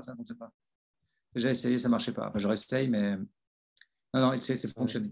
Donc, je veux juste rapidement, très rapidement, pour répondre à votre question, Adicat. Donc, en fait, pour tout le monde, quand vous allez aller sur formule, vous allez voir insérer une fonction, vous allez cliquer sur insérer une fonction et vous allez avoir toute une liste de fonctions qui va se présenter. Dans cette liste de fonctions, vous allez choisir la fonction tendance. Quand vous choisissez la fonction tendance, vous allez avoir un tableau qui va s'afficher. On va vous demander de sélectionner des séries de données. D'accord ? Donc, il va falloir sélectionner des séries et parmi les séries qu'il va y avoir à sélectionner, c'est la série de la date.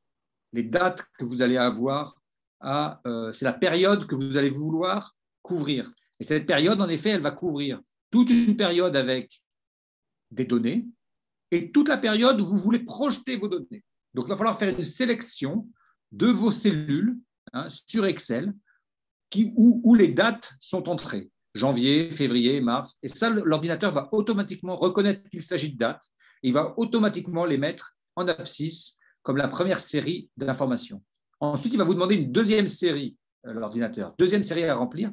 Et la deuxième série que vous allez choisir, c'est la série où il y a les quantités que vous connaissez, les données qui sont disponibles pour les premiers mois.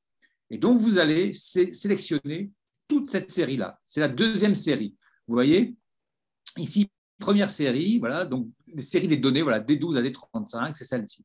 D12 à D35, on le voit là, quand de D12 à D35, c'est la série des informations que vous voulez identifier. Et ensuite, il va vous demander la série, sur quelle durée vous voulez qu'on projette ça. Sur quelle durée vous voulez qu'on projette cette série. Et là, vous allez donner, bon là, on a donné A12 à 35, vous voyez, de 1 à jusqu'à la fin.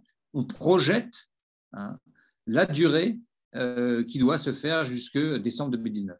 Donc, quand vous avez la fonction de tendance, je suis désolé, je ne l'ai pas sous les yeux, donc je ne sais plus exactement quels sont les différents éléments qui sont demandés. Mais en gros, on vous demande de sélectionner des zones qui ensuite vont vous permettre d'avoir ça. Alors, je ne sais pas si c'est très bien répondu à votre réponse à D4, mais on essaiera de mettre un tuto sur le site aussi pour expliquer vraiment comment utiliser cette fonction. C'est parfait. Dès que j'aurai le tuto, c'est parfait. Mais sinon, avec l'explication, en fait, c'était les séries qu'il fallait sélectionner que je cherchais. C'est parfait. Merci. Voilà, ben exactement. Mais alors, je suis désolé parce que comme je n'ai pas le truc qui s'affichait, je me suis peut-être un peu emmêlé les pinceaux dans l'ordre des séries à sélectionner. Mais faites-le. Vraiment, je vous engage, handicap, puisque vous êtes là, vous avez ouvert le truc, faites-le, travaillez-le, cherchez, plantez-vous, réussissez, remettez. Et justement, c'est par cette erreur et ce travail que vous allez arriver à bien maîtriser ça. Je vous engage à le faire. Et j'engage tout le monde, bien évidemment, à le faire. Il y a beaucoup d'apprentissage là-dessus. Savoir maîtriser ça, je vous assure, c'est très, très important pour tout. Pour tout. Docteur Diallo, il ne nous reste plus que 12 minutes. Oui, je sais. Donc, on va prendre une dernière question, puis on va avancer. Monsieur Diallo, on vous prend une dernière question, et puis après, on va retourner. Voilà. Merci. On ne vous entend pas, monsieur Diallo. Oui, vous m'entendez? Là, très bien. Très loin. D'accord. Voilà, l'honneur me revient de poser la dernière question. Si vous pouvez faire un briefing de la manière dont vous avez fait sur le troisième scénario pour le deuxième scénario pour moi. Parce que le deuxième scénario, honnêtement, bon, je me suis perturbé. Voilà, la transmission était mauvaise. Je ne sais pas si c'était ma connexion, mais dans l'ensemble, on avait déjà communiqué que c'était la connexion de l'émetteur. Donc, si réellement vous pouvez revenir un petit briefing de la manière dont vous avez fait sur le troisième scénario, sur le deuxième scénario, ça me fera énormément plaisir. Merci. Bon, monsieur Diallo, en fait, ça va être un peu court parce qu'on est déjà revenu beaucoup sur le troisième scénario. Je comprends qu'il est compliqué. Ce qu'il faut savoir vraiment, c'est qu'il allie les données démographiques avec les données de surveillance. Donc, on a des données démographiques et on a des données surveillance. Et ce qu'il faut bien comprendre, c'est que ce sont deux paquets de données qui sont disponibles. Avec, en plus, on l'a vu, les données de posologie. Donc, vous avez la posologie, ça c'est la base. Mais ensuite, les données qu'on utilise, c'est vraiment la démographie et la surveillance. Et on essaie de mixer ça ensemble sur un nouveau produit, sachant qu'on n'a jamais acheté de ce produit avant, il n'a jamais été consommé, on n'a aucune donnée de consommation, on n'a rien. Donc, on commence avec rien sur un nouveau produit. Qu'est-ce qu'on va faire? C'est là qu'on se met autour de la table, on dit qu'est-ce qu'on va utiliser? On va utiliser les données de posologie, on va utiliser les données de surveillance et les données démographiques. Et quand on coupe ça, eh ben, on arrive à trouver quelque chose qui a du sens et qui va vous permettre de poser des actes. Donc, on va trouver un moyen vraiment, il y a beaucoup de choses là à partager entre l'algorithme de tendance, un rappel un peu sur justement étape par étape comment on fait la sélection des séries sur la tendance. Donc, on va vous partager ça. On va peut-être faire un petit tuto rapide pour cet outil-là, parce que vraiment, c'est un outil qui est très important. Très, très rapidement, hein, avant de passer à la fin, regardez le cinquième onglet aussi sur la prévision des sur la prévision sur la précision pardon, des prévisions. Hein, regardez-le. On ne va pas le faire maintenant parce qu'on n'a pas trop de temps et qu'il y a peut-être encore des choses à débroussailler sur les premiers exercices. Mais en gros, quand vous voyez sur le premier scénario de la consommation mensuelle moyenne, scénario 4, qui est les mêmes quantités avec la tendance, et puis ensuite, si on regarde la consommation réelle, vous voyez qu'on a 1102, 1122 et 1133. Donc, le plus proche de la consommation réelle, en fait, c'est le scénario 4 avec l'utilisation de l'algorithme de tendance. C'est en utilisant cet algorithme de tendance qu'on s'est rapproché le plus de la consommation réelle. Alors que si on avait utilisé uniquement la consommation mensuelle moyenne, on restait avec un écart encore plus important que ce qui était possible. Donc après, voilà, il y a des manières de présenter voilà, les écarts, ce qu'on appelle ici, comme vous le voyez à droite, hein, l'écart absolu moyen, l'erreur quadratique moyenne ou la moyenne de l'écart absolu. Ça, ce sont différents termes hein, qu'on peut utiliser pour comparer en fait, entre une consommation réelle et une consommation calculée. D'accord ?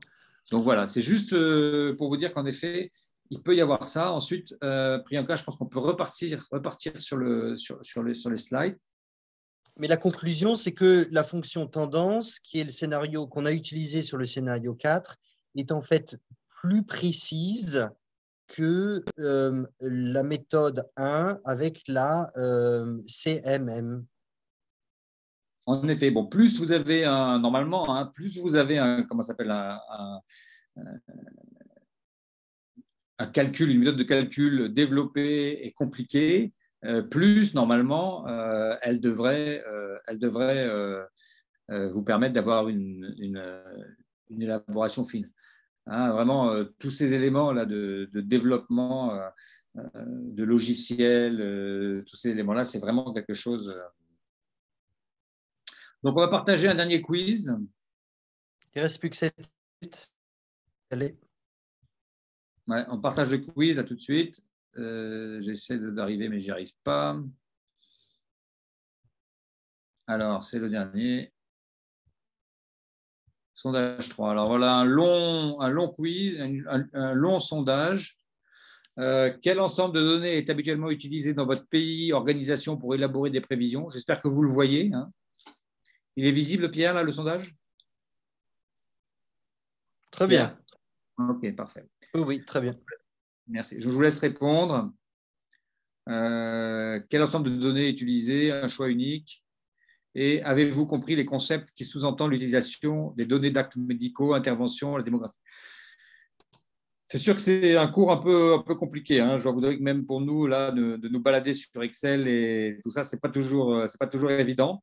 Mais on va essayer d'envoyer des précisions, hein, notamment les précisions que vous avez demandées en termes d'algorithme et utilisation.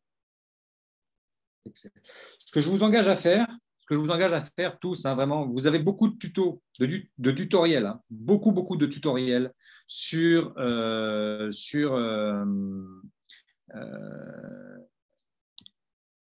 merci, Monsieur Sassou. Merci, Boris. Merci beaucoup, hein, Boris Sassou, pour ce partage. On va en prendre bonne note. Et je vous engage tous à regarder les tutoriels qui sont disponibles sur YouTube ou sur voilà, parce que vraiment c'est quelque chose qui peut énormément servir, hein, énormément servir pour avoir ça, pour bien maîtriser l'outil Excel. Voilà, merci pour le sondage. Donc, on va mettre fin au sondage, voilà, et partager les résultats. Vous voyez les résultats là, c'est bon? Pierre, vous voyez les résultats? Est-ce que vous voyez les résultats? Oui. Merci. Oui, tout à fait. Oui. Tout à fait. On a environ 50% des gens qui parlent des données de consommation comme l'ensemble de données qui est utilisé dans le pays. On a 10% qui expriment que les données d'actes médicaux sont aussi utilisées. Une combinaison des deux, c'est un tiers. Et un petit 10% sur les données de surveillance et de l'élaboration des scénarios. Maintenant, en termes de compréhension, on est à 40%, j'ai bien compris les concepts, et 60%, j'ai partiellement compris, j'ai besoin de lire davantage. On vous comprend, c'est pas évident, c'est un des cours les plus techniques, et on met le nez dedans, façon de parler. Si je peux conclure, Gilles. Juste. Ouais, vas-y. Il y a encore deux slides à passer et puis on va conclure. Oui, conclure, c'est que les données à collecter sont difficiles à collecter. Pourquoi? La difficulté, elle est plus large que ça. C'est que les données sont jamais les données idéales. Jamais, en termes de qualité ou en termes de données que vous avez. Ça, c'est une chose. Donc, il faut travailler avec ce qu'on a et c'est avec le temps, deuxième point, c'est avec le temps qu'on arrive à affiner ces données et c'est un véritable effort. On pourra interroger, si on a un peu de temps, les gens qui ont été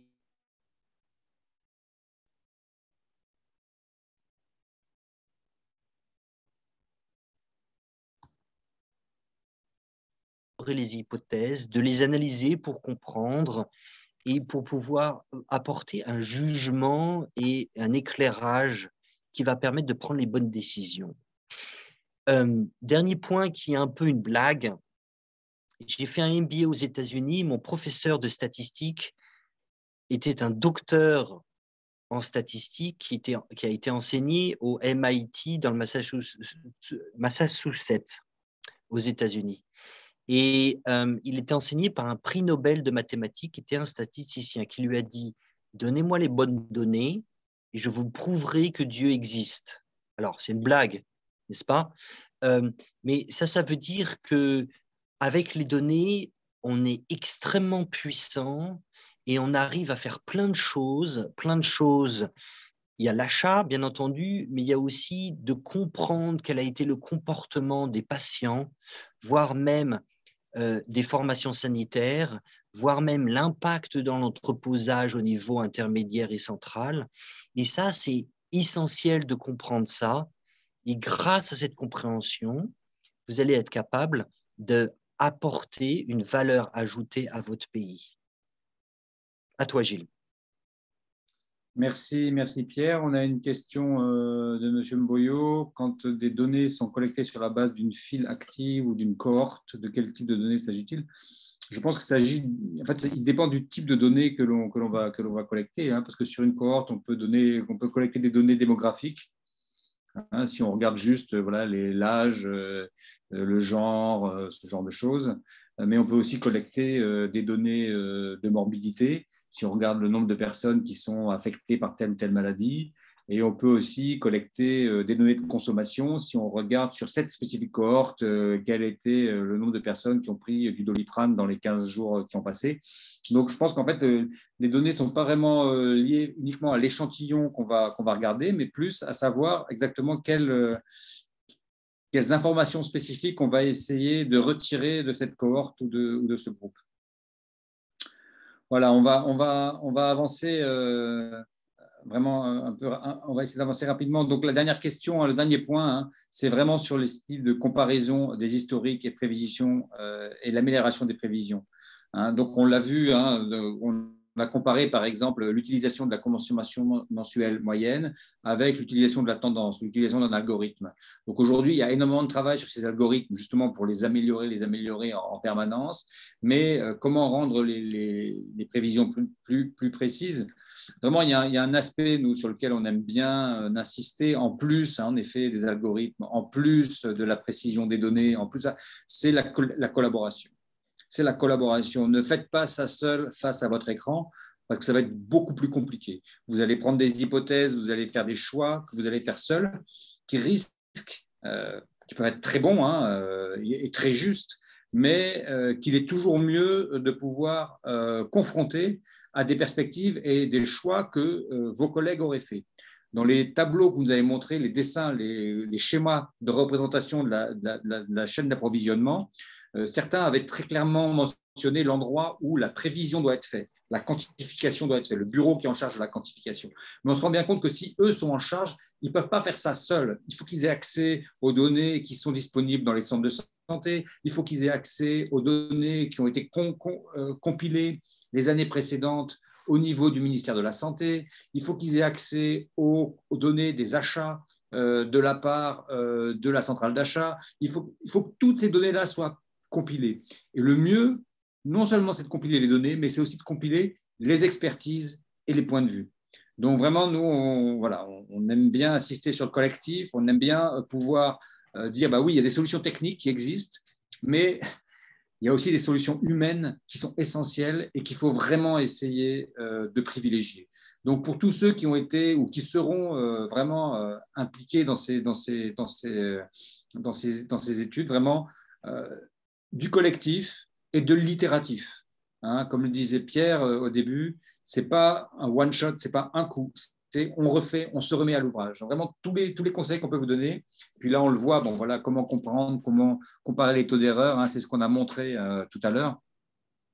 Ça, ce sont des outils techniques qui peuvent être intéressants quand on fait un exercice d'apprentissage, de revue ou d'amélioration continue.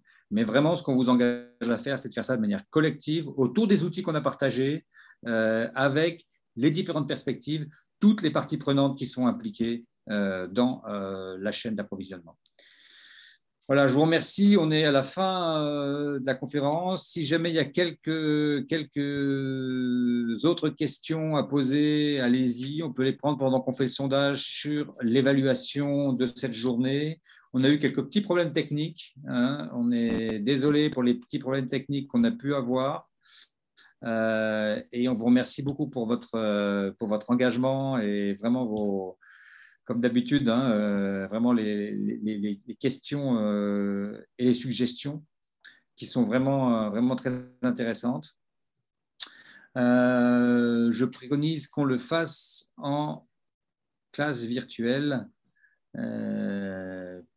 Oui, les documents et les diapositives seront toujours partagés, hein, donc ça vraiment, vous les aurez tous. Hein. On va tout partager avec tout le monde. Et vraiment, voilà, on va faire un suivi. Je pense qu'en effet, c'était un cours qui était un petit peu compliqué. Peut-être il y a eu des petits problèmes techniques aussi, donc en effet, à récupérer. Mais il y a 2-3 points qu'on va essayer de suivre sur la Hive pour clarifier ces éléments-là. C'est vraiment très, très important. Si on n'a pas répondu à toutes les questions, j'espère qu'au moins on les a soulevées. On n'a peut-être pas donné toutes les réponses, mais j'espère qu'on les a soulevées. Et en effet, docteur Diallo, on va essayer de trouver un moyen de faire les exercices peut-être on va trouver un moyen de voir comment on peut faire ça sur la Hive ou peut-être faire une session particulière là-dessus.